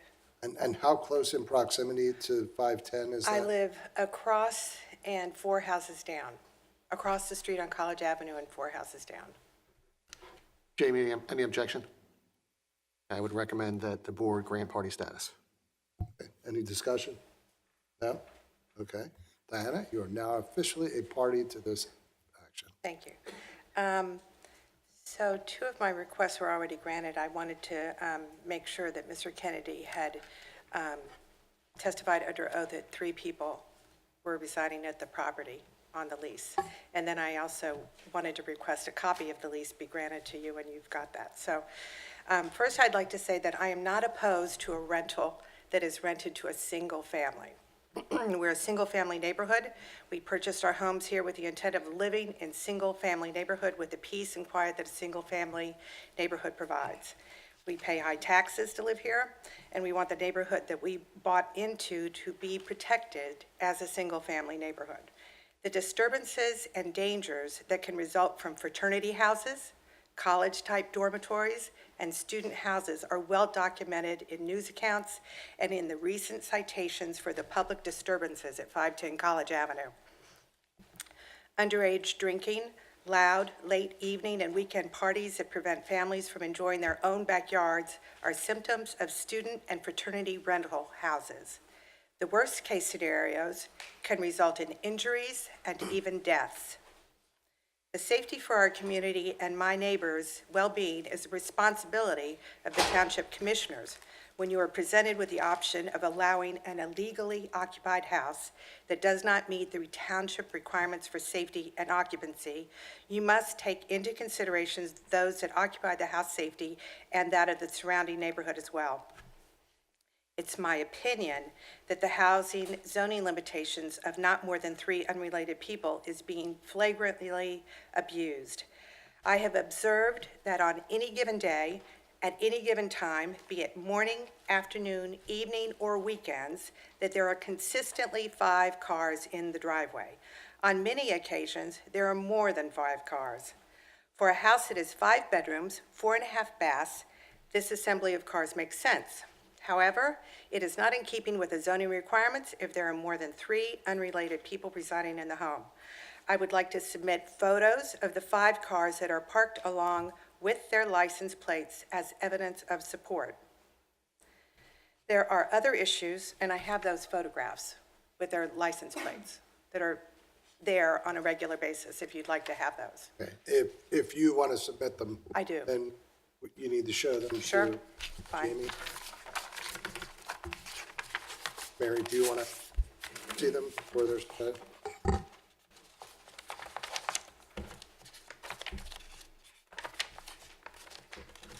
These are the license plates numbers and the photographs of the corresponding cars. I only have 1 copy.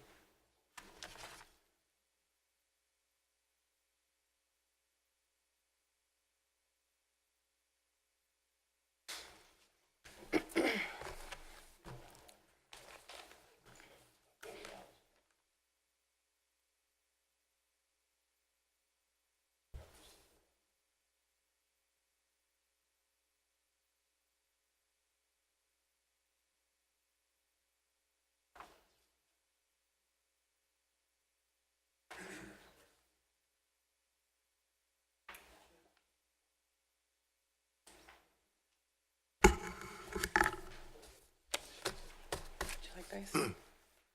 Any objection, Jamie? I have some questions regarding the photos, but now it's your objection. No objection to the exhibits, though?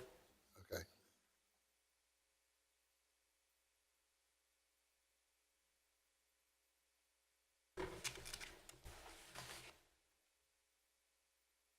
Have different counting. Pages. 8 pictures. Mark 'em.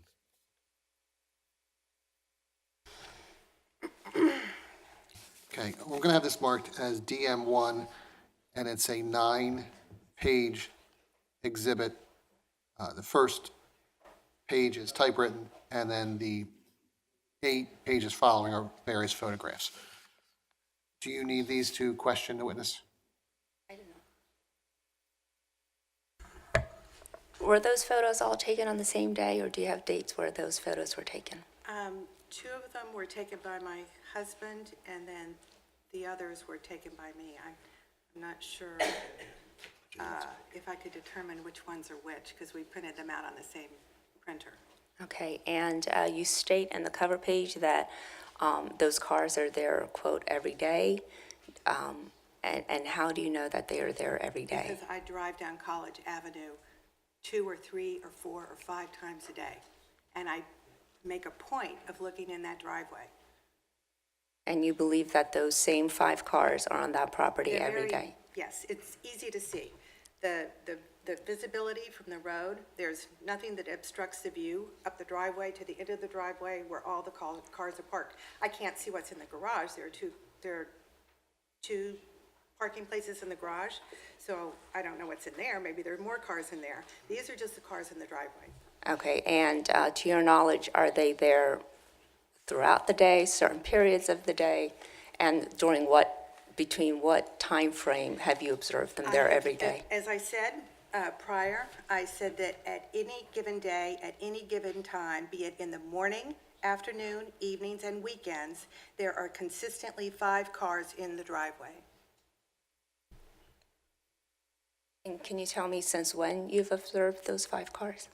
A few months. No other questions?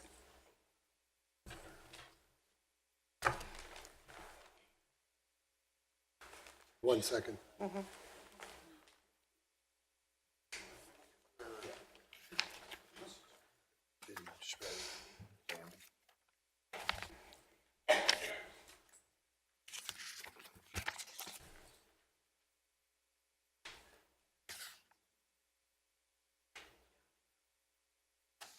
Diana, in this one, it shows this, what I was told is basketball net.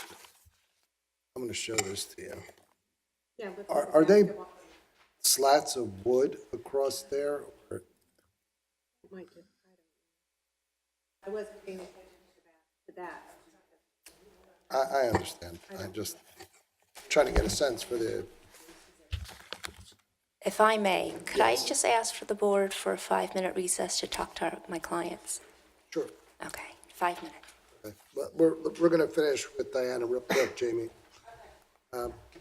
So, does anyone have questions, Diana? Well, I'm Jessica? not finished. Oh. Okay, we'll take 5-minute recess.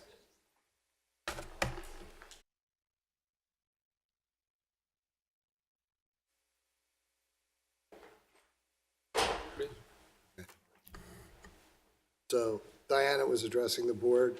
You've requested a recess to confer with your clients, and apparently you want to address the board now, Jamie?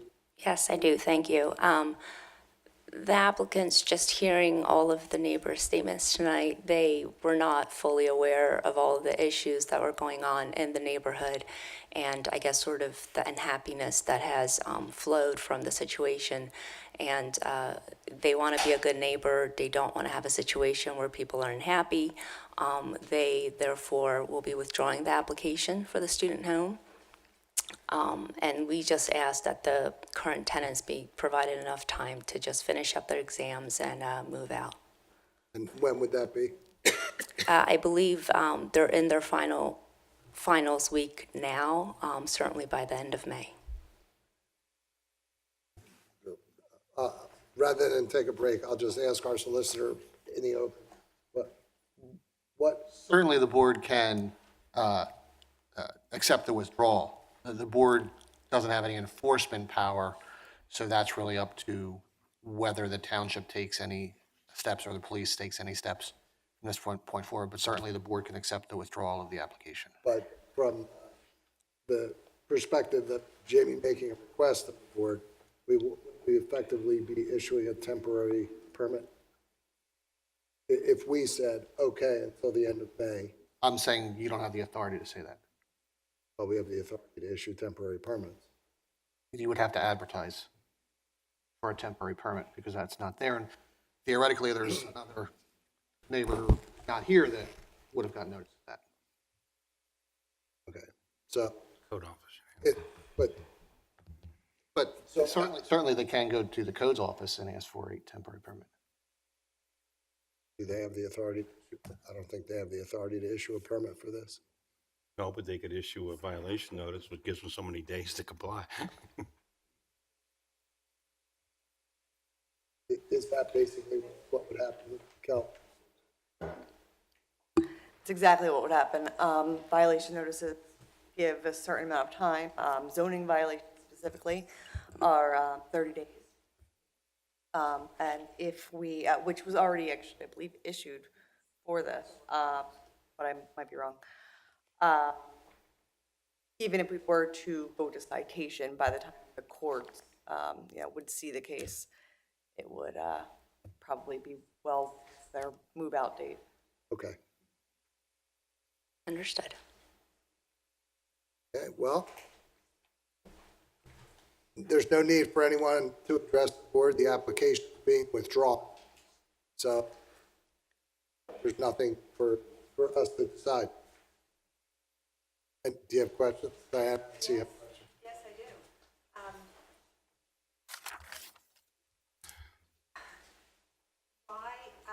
What determines that they will move out at the end of the period after exams? What is that date?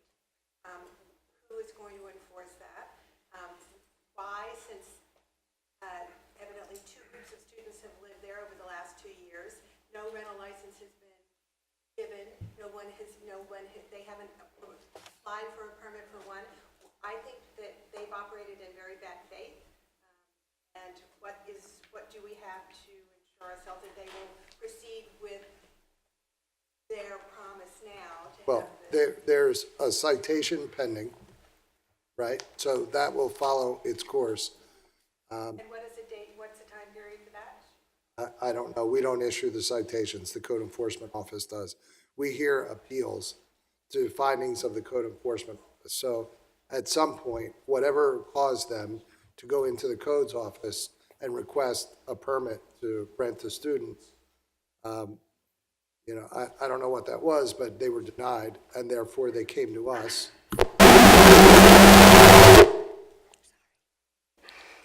Or permission to use the property in that manner.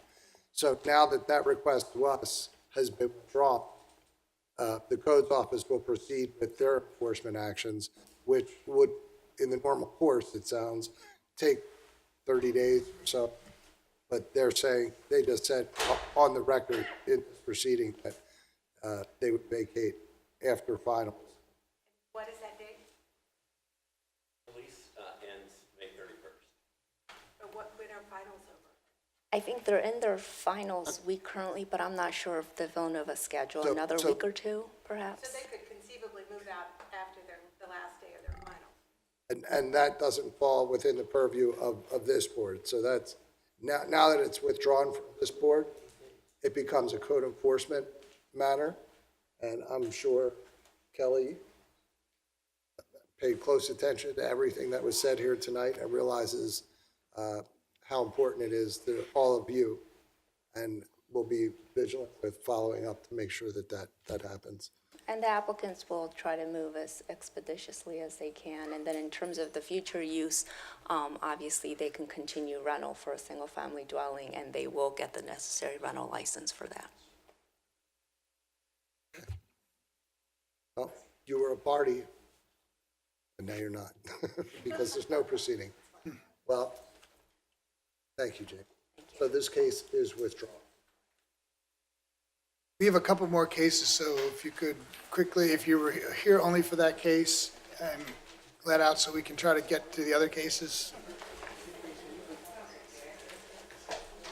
Oh, right, I know. I live on College Avenue. Yeah. Code enforcement, nuisance.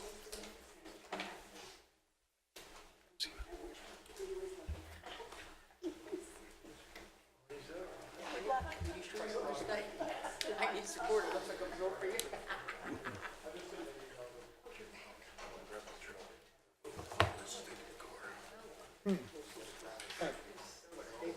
I think, did you say you have Capano? Pardon me? You have Capano as well? Yes.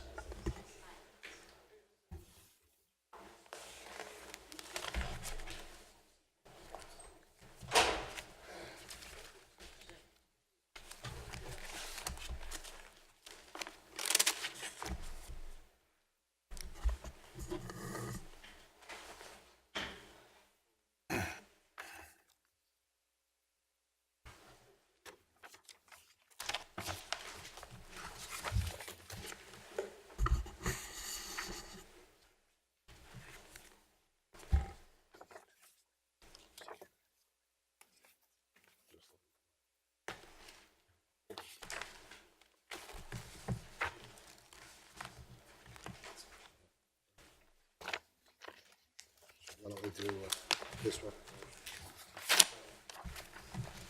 Our next case is Z19-11, Louis Capano III, owner of 351 Exeter Road, Haverford, PA, DC folio number 2204 003610 and 2204 004310, who seeks a variance from the provisions of section 182-202C5 to allow construction of a front porch that will encroach into the required 50-foot front yard setback by 10 feet 5 inches. The property is zoned R1 and located in the fifth ward.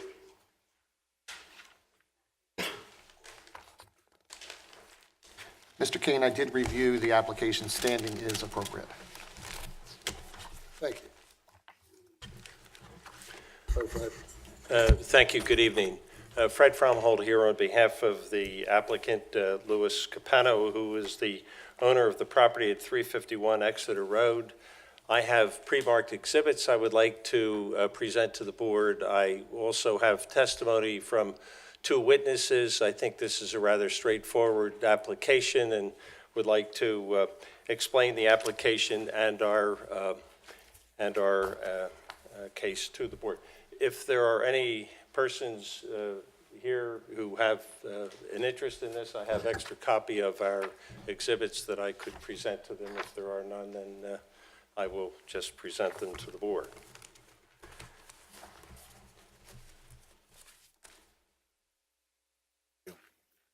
Thanks.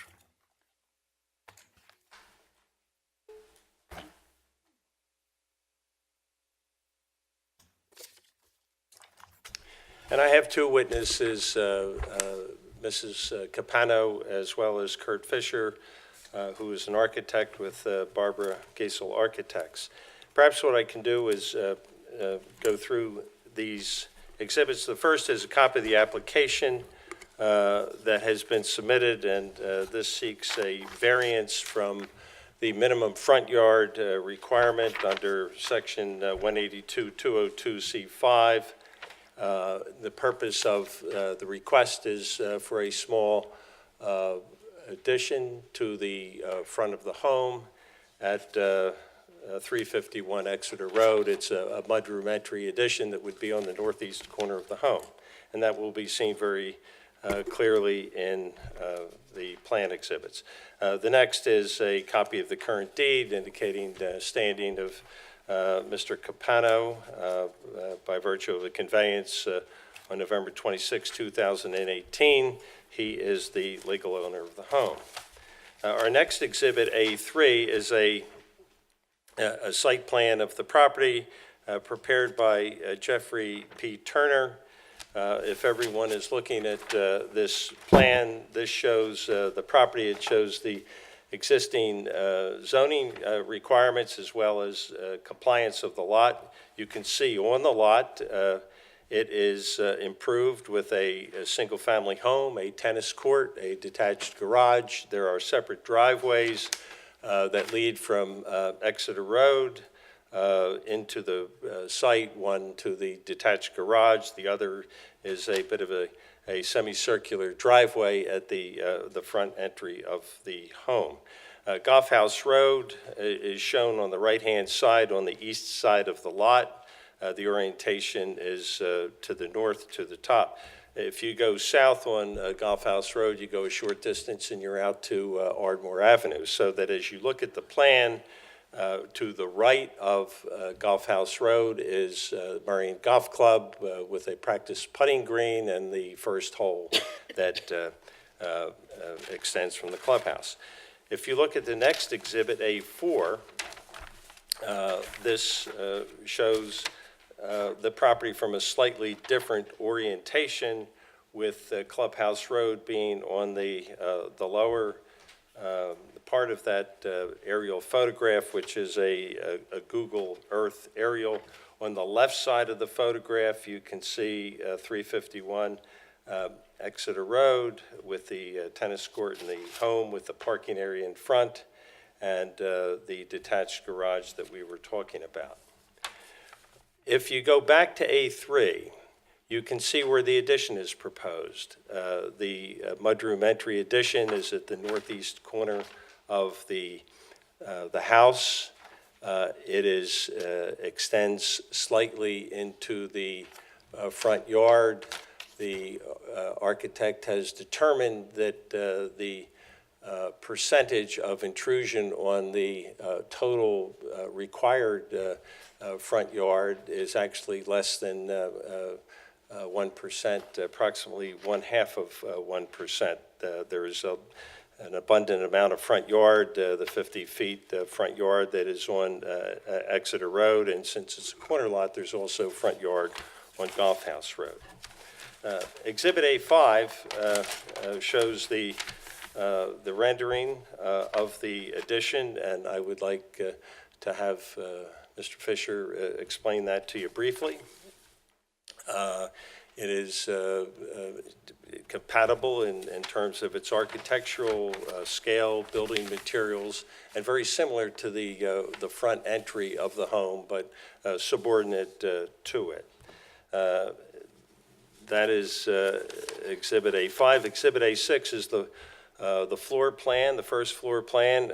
On the lower half of Exhibit A6 is the existing floor plan. On the top is the proposed floor plan, and if you look at the upper right-hand corner of each of those, you can see what the existing condition is and how in the proposed floor plan the mudroom addition would extend slightly out into the front yard. Exhibit A7 is a photograph of the front of the home. It's a beautiful home. I think that this particular area of the township is as fine and beautiful an area as there is on the entire main line. That's a bit of a personal plug, but I've always felt that way. I worked at Marion Golf Club for 4 years while I was in high school picking up golf balls at the range, and I drove by this home every day on my way there. It's just a beautiful home, and this all of the improvements that are made, this mudroom addition being part of those improvements, will modernize the home and make it more suitable for current family living. A8 is an exhibit that I asked to be prepared. There is actually a unique hardship to this property, which I think when you look at A8, you can see, and then when you refer back to the aerial photograph A4 and see what's going on, you can see that as well. Exeter Road is very straight as it comes down towards the golf club, towards Golf House Road, but it bends into the property. it creates what is an unusual configuration, and it cuts into the property, cuts off the front yard, cuts back the front yard. And what we tried to show with A8, and I think shows well, is that if Exeter Road were extended in a straight line towards Golf House Road, that this addition would more than meet the minimum front yard setback. So it's that curvature of the lot as it gets closer to Exeter Road that does create a hardship on it. And you can see how the addition would be cited as it relates to the adjacent lot. So I did have Christine. Christine, if you could come up. Christine is Mrs. Capano. And I just wanted to ask her a couple of questions, and then I'm going to call Kurt Fisher. Christine, you are the spouse of the owner of the property, Louis Capano, and I'll have you sworn first. I know we're fast, and we need to, but please raise your, do you swear to tell the truth, the whole truth, and nothing but the truth, so help you God? I do. Your full name and address for the record, please. Christine Capano. I live at 130 South 18th Street, 1804 Philadelphia, PA, 19103. And Christine, your husband recently purchased the property, and it's titled in his name, correct? Correct. And you're married, you have 2 children? We're married. We have 2 kids. We have a 6-year-old little girl, a 4-year-old little boy. And your plan is to move into this home, and in connection with that, you're doing substantial improvements and working with Barbara Gaisel Architects, is that correct? That's correct. And specifically, Mr. Kurt Fisher, who is the architect for the improvements on this particular project, and he's here this evening to testify about the addition. You're making a lot of improvements to the interior of the home, although you're leaving the room configuration substantially the way it is now. Is that correct? That's correct. Except on the side of the house where the kitchen and family room are being improved within the existing building. Correct. And you are proposing a couple of very minor additions, one to the rear of the home that's fully within the yard setbacks and requires no zoning relief. Is that correct? Correct. And the one small addition, the mudroom addition at the front of the home, as I have explained to the board. Can you explain to the board why it is that you would like this addition on your home? Sure. Well, the home is configured right now so that when it was built back in the day, if you're on the street side, the right side of the home was the family part of the home that they enjoyed, and the left side was more of a staff entrance, staff kitchen setup for that type of use. And the renovations that we'd like to do would be to just make it our family home and make it comfortable for our kids and just daily life of enjoying the home. And the mudroom addition is on the side of the home where the kitchen is currently located?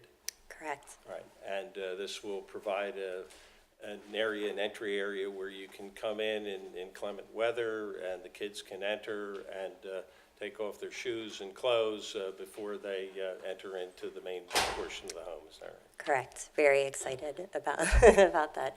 I just envision lacrosse bags, muddy shoes. I ride horses. I'm at the barn. I have a lot of dirty things. Hopefully getting a dog. Who knows? That type of use. All right, thank you. Thank you. I would like to ask Kurt Any Fisher. questions? Just Ed, Bill? No. Okay. Thank you.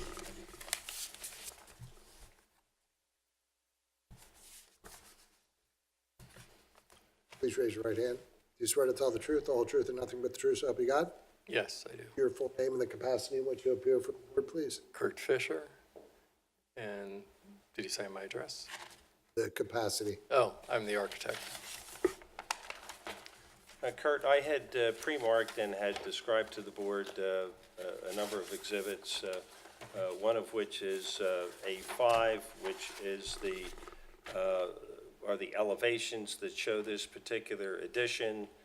One is the east elevation. This would be the elevation as you would look at the home if you were standing on Golf House Road, is that correct? That's correct. And the north elevation is the elevation that you would look at if you were standing on Exeter Road and looking directly at the front of the home. That's correct. Can you describe, if you would, to the board, what is proposed by way of this addition, its purpose, and then talk about its size, its design, building materials, and how you have designed it to be compatible with the home? So I think Mrs. Capano stated it very well, that it's the side of the house that's going to be for family living. We combine the kitchen, family room, breakfast area all together, so that's kind of where they spend most of their time. And it's nice to have a mudroom attached to that, so for everyday use, they can come up, park in the driveway right close to the addition, and enter into the home that way. And in A7, which depicts a view of the front of the home, there is landscaping, there's what appears to be a red maple-type tree that is near the addition, and it's not intended that be affected or impacted by this No, addition. that will remain. Now, would you explain what the condition is of the existing walls and pillars that are extending from the home in the area of the addition? So- And describe how that relates to the pillars that extend for the front entry. So what you can see on A7 is the existing condition has a wall that's connected into the house. And surrounding that, there are also pillars. So what we were wanting to do was enclose up against the one wall and the other column, and that's where we would have the mudroom addition. And the addition would not come out extend any further into the front yard than the existing pillars on either side, is that correct? That's correct. And it would tie those two existing pillars, and there are more pillars, but the two existing pillars would act as the forward corners of that addition, is that right? That's correct. And there is a wall that you say, if you were looking at the addition, is on the right side, and that is an integral part of the home and extends out and meets the pillar. Yes, that's correct. And what will the roof be in terms of type that is over this entry? So the whole addition will relate very well to the existing front porch. The front porch has stone walls with windows that are in the porch, the front porch, with a copper roof. And we plan to repeat those elements in the addition as well.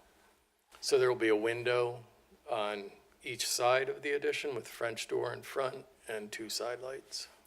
And what are the dimensions in terms of length, width of that addition? So the length is 16'7" approximately. The depth is 9'3".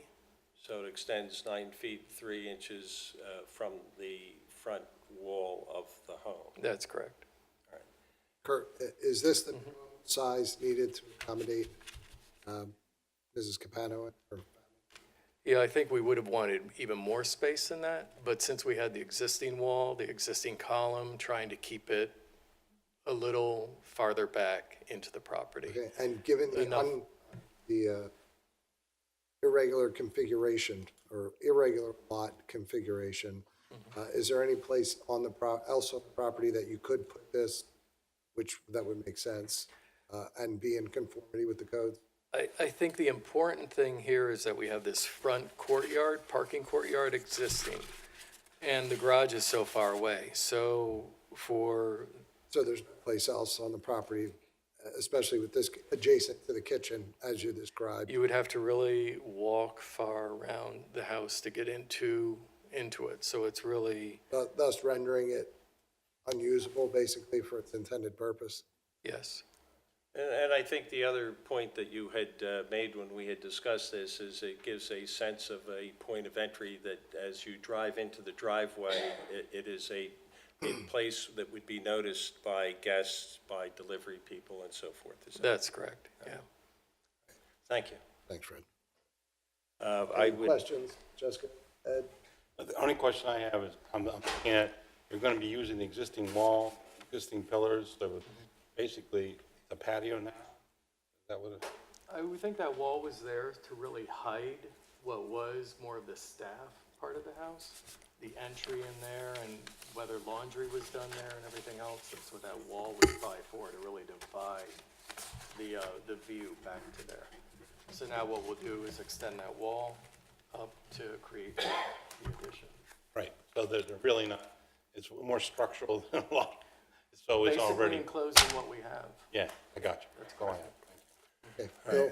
It's a one-story room? One-story addition, yeah, it's Okay, about and- 11 foot 6 high. Okay, and you said the roof on which will more or less match the porch roof? It'll be a copper roof. It'll be just straight out, though. The main front porch has a slope off of it, which makes that a little more prominent, a little more special.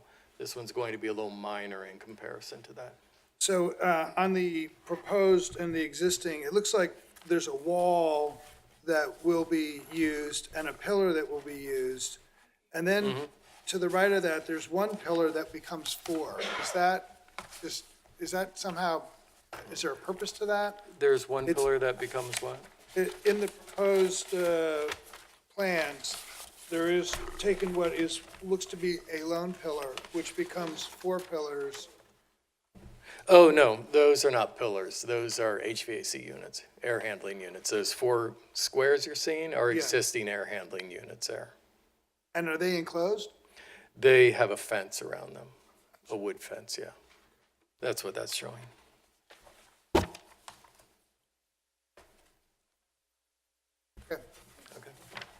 Thank you. Thank you. Ask for the admission of our exhibits, and we have no further witnesses. The exhibits are admitted. With that, I'll ask if there's anyone present that received certified mail for this case that wishes to testify. Anyone that received regular mail? Any other resident of Haverford Township? With that, we'll close the record on this case, and the decision will be rendered at our next regularly scheduled meeting on May 16th. And welcome to Havertown, or Haverford. Okay, you have the next case too, right? Yes.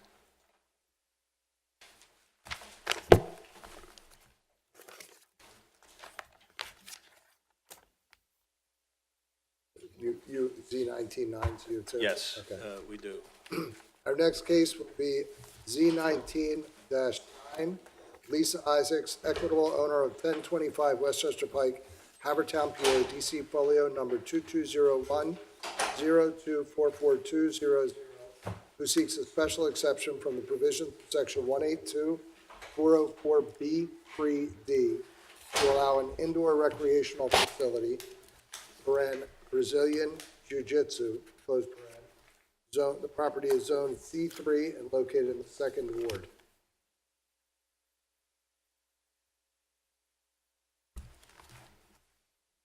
If there's anyone who has interest in this, I have an extra copy. And Brad, even if it appears that we're not going to wrap up tonight, for any reason, I am going to let Mary address the board. So Mary, if.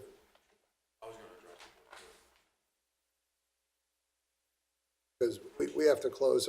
So since you guys have sat here, at like, how much time would you guess you need? 5 minutes? So we'll stop in 10 minutes, 15 minutes at the most, so that I want the president that's out here on. Mr. Chairman, if we don't finish tonight, which it appears we may not, would we be continued to the next hearing on the 16th, if that works for your schedule. Yeah, it will. But I want the residents that's out here to be able to address the board tonight, and they can come back and you can address the board again. Sure. But- And I'm happy to allow them to address the board now or after I introduce our? Yeah, my recommendation, given the timing, would be for you to do your opening and identify the exhibits, not call any witnesses, and then allow the residents ample time to speak. That's fine. Go ahead. Thank you. Fred Fromhold here on behalf of the applicant, and as you can see from the various exhibits, A1 is a copy of the application that was filed. As you noted, Mr. Chairman, this is an application for a special exception for an indoor recreation facility, which is a permitted special exception use under the Haverford Township Code, and that is what is sought in the application. The next exhibit is A2. This is an agreement of sale that exists between the applicant, who is Lisa G. Isaacs, trustee of the Emmerich and Edith Ressler Trust, and the agreement is for the property in question, 1025 Westchester Pike. The next document is the deed. This was also submitted with the application. This is the current deed of record into David M. Baglian, or from David M. Baglian and Vaughn E. Baglian to DN Group LLC, and that is dated June 14th, 2017, as you can see. What I think is relevant here is a description of the property, which will become significant in the case because one of the things that we will be talking about is the parking requirements that are applicable to the existing retail use of the property as compared with the parking requirement that is applicable to the proposed recreational use of the property. We submit that based on measurements that we will describe to you in the testimony, that the existing parking requirement for the retail store, based on the floor area of the building, the gross floor area of the building is 19 parking spaces of 1 per 200 square feet. I think it comes out to little, approximately 18.5 rounded to 19. Where the parking requirement falls for the proposed use is far less than that, and we will go through that with you, but there is no specific parking requirement for this type of recreational use, so I believe it falls under other buildings that haven't been given a specific parking requirement, and we will talk to you about that, but that's I believe going to be closer to 7 parking spaces, 7 to 8 parking spaces for the proposed use per code. The next document is the memorandum that has been provided by Kelly Clerk, which is the notification that this had been before the Planning Commission as special exception is required under this code provision, and this was reviewed by the Planning Commission on April 11th, and they found that the application to permit an indoor recreational facility in the C3 district was reviewed and found to be in general conformance with the comprehensive plan of Haverford Township. The next exhibit is A5, which is a Google Earth aerial view of the property. You can see right in the center of that image is 1025 Westchester Pike, which has the little red dot that is on it. The white roof building that you see that is just east or to the right in this image is the pub, which is next door, and just to the right of that or further east of that is the municipal parking lot. You can see in this aerial image as well, as you go to the left or to the west on Westchester Pike, which is incidentally shown at the bottom of this aerial photograph, you can see that just to the west is a large parking lot. That is a private lot. It's owned by CVS. and then you hit the street, Roosevelt, and just slightly west of that, which is the large blue roof that you see adjacent to the street, is the CVS store at that location.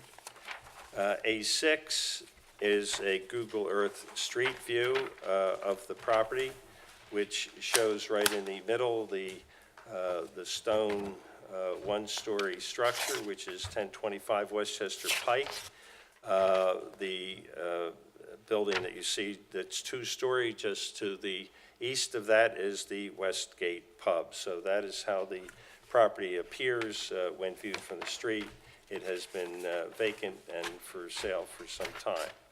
A7 is a photograph that on the right side of that is the one-story building at 1025. It is a view looking west on Westchester Pike, and you can see what is a cutout in front of the building where I think it's fair to say that there is an unorthodox opportunity to park a couple of cars off the street. You can see that there is a curb in the middle of that pull-off that separates that pull-off area from Westchester Pike. It's an unusual situation. A8 is the proposed floor plan of the Spear Jiu-Jitsu facility that is proposed. There is the mat training area in the front, a little bit of a storage area for mats behind it. As you go deeper into the building, there are 2 offices. There are also little ancillary spaces for tiny kitchenette counter, a couple of small storage areas, a laundry utility room where towels can be laundered, and then there is there are small men's and women's rooms at the rear of the facility, which also contain sinks, toilet areas, and shower facilities that would be available. A9 is a table, and we'll have further testimony from Lisa Isaacs and Noah Spear as it relates to this table. But Spear Jiu-Jitsu is in business now and has been for many years. Right now, their facility is located in Bryn Mawr, so they're looking to move to Haverford Town and have been looking in Haverford Town and have zeroed in on this particular site on Westchester Pike.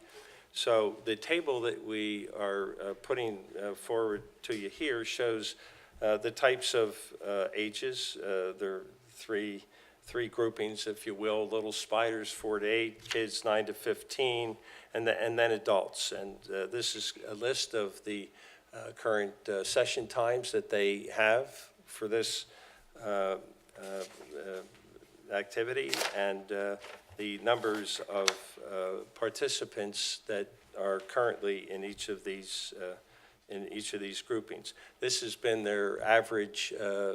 What is current on these tables is fairly representative of what have been their average attendances at these classes over the last several years. And as noted in the notes, that in note number 1, they've operated in Bryn Mawr since 2011, and note number 2 would indicate that the attendance range that they would, anticipate at this site, if it's successful, would be in the 10 to 20 on classes. But Lisa Isaacs can offer more testimony on that. Because there is no off-street parking for this building, and it's non-conforming to parking in the greatest sense, there is no off-street parking, which is a somewhat common experience for many of the uses that wrap the corner of Westchester Pike and Manoa Road as you extend down Manoa Road at the corner. These properties depend heavily on the municipal parking, on that parking lot that I had pointed out just east of the Westgate Pub. There is parking that's on-street metered parking on Manoa Road. at certain times a day, 2 times a day, morning and afternoon, rush hours, that parking becomes a travel lane, so you can't use it for parking, but come 6 o'clock, there is parking supply that is available on Manoa Road. Lisa had actually surveyed the parking herself, and we had suggested that it would be helpful perhaps to the board, since parking will no doubt be something that would be of interest in having this be a successful site, that had suggested that she engage someone who's a professional in this area, and so she engaged Frank Tavani and Associates to go out and to assess the parking. And Frank Tavani is here this evening, and I presume Frank will be able to come back and explain what he has done by way of his parking analysis. Exhibit A11 is Frank's CV. We want to present testimony to you that would describe the use, tell you about how it will be operated. Noah, who is the business partner, happens to be a former world champion in Brazilian Jiu-Jitsu, and so I feel safe as I walk around. And he's here just to tell you a little bit about it, because it's a very interesting recreational activity, sport. People use it for fitness, to build character, and to actually develop some skills while they're doing both of those things. So I thank you for the opportunity to make the opening, and if there are others who wanted to make statements now, that would be fine. And Fred, just so you know, I'll be particularly interested in the parking investigation that was done. I'm very, very familiar with how congested Garfield, Wilson, those streets back there are maybe some of the most congested. Right. You can imagine. They're small, parking on one side only, and there are times when there's no place. Right. And it's a real legitimate question in the first instance for the business, because you want your business to be successful. Right. You want people to be able to find things. Our case, and I'll describe this to you in a little greater detail with specific numbers, but conceptually, our case is this building's non-conforming. There are a whole lot of uses that could go in without special exception approval, some of which actually would have parking requirements that would be significantly greater than what we are proposing. What we're proposing is not to expand our nonconformity, but to fully stay within our nonconformity. In fact, I believe that we will describe to you that the parking requirement for the proposed use under the code parking requirement, how the code analyzes the parking, is far less for this use than it is for the retail use that has existed for many years there. I think there was a carpet store there. Carpet store. And they may have had parking arrangements with the lot adjacent, which I believe is CVS's lot. We have testimony as to that. I want you to talk about that, but we're going to hear from the residents. That's fine. Yeah. Good. So, Mary, do you want to address the board now? I happen to live at 1025 Garfield Avenue. Oh, Swear you do in. I have to swear in again? Again. Again. Because it's a new My case. right hand. Do you swear to tell the truth, the whole truth, and nothing but the Okay. truth, so help you God? Okay. Your full Mary name? Conti, 1024 Garfield Avenue. Okay. Havertown, Pennsylvania, 19083. My house is right back where they're planning this facility. I live right on Roosevelt Avenue, and I have already experienced them parking beside my house. There is no parking in Havertown, and especially in my area. I was under the impression, I heard through the grapevine, which obviously did not come true, that they were trying to get CVS to give them some parking, which I knew was never going to happen. There is no parking in that area, and for them to think that they should come in our neighborhood and just park on our streets, there are people that work there, there are people that are coming in, is absurd. It's totally ridiculous to put that on a neighborhood that has no parking now. That's my biggest beef. Recreation, we have the Y in Havertown. Go over to the Y. There's plenty to do. We don't need another recreational facility in our area. Stay where they are. The big thing in our neighborhood is there's no parking to begin with. You can come, they say 2 outside of the Westgate Pub right in the area.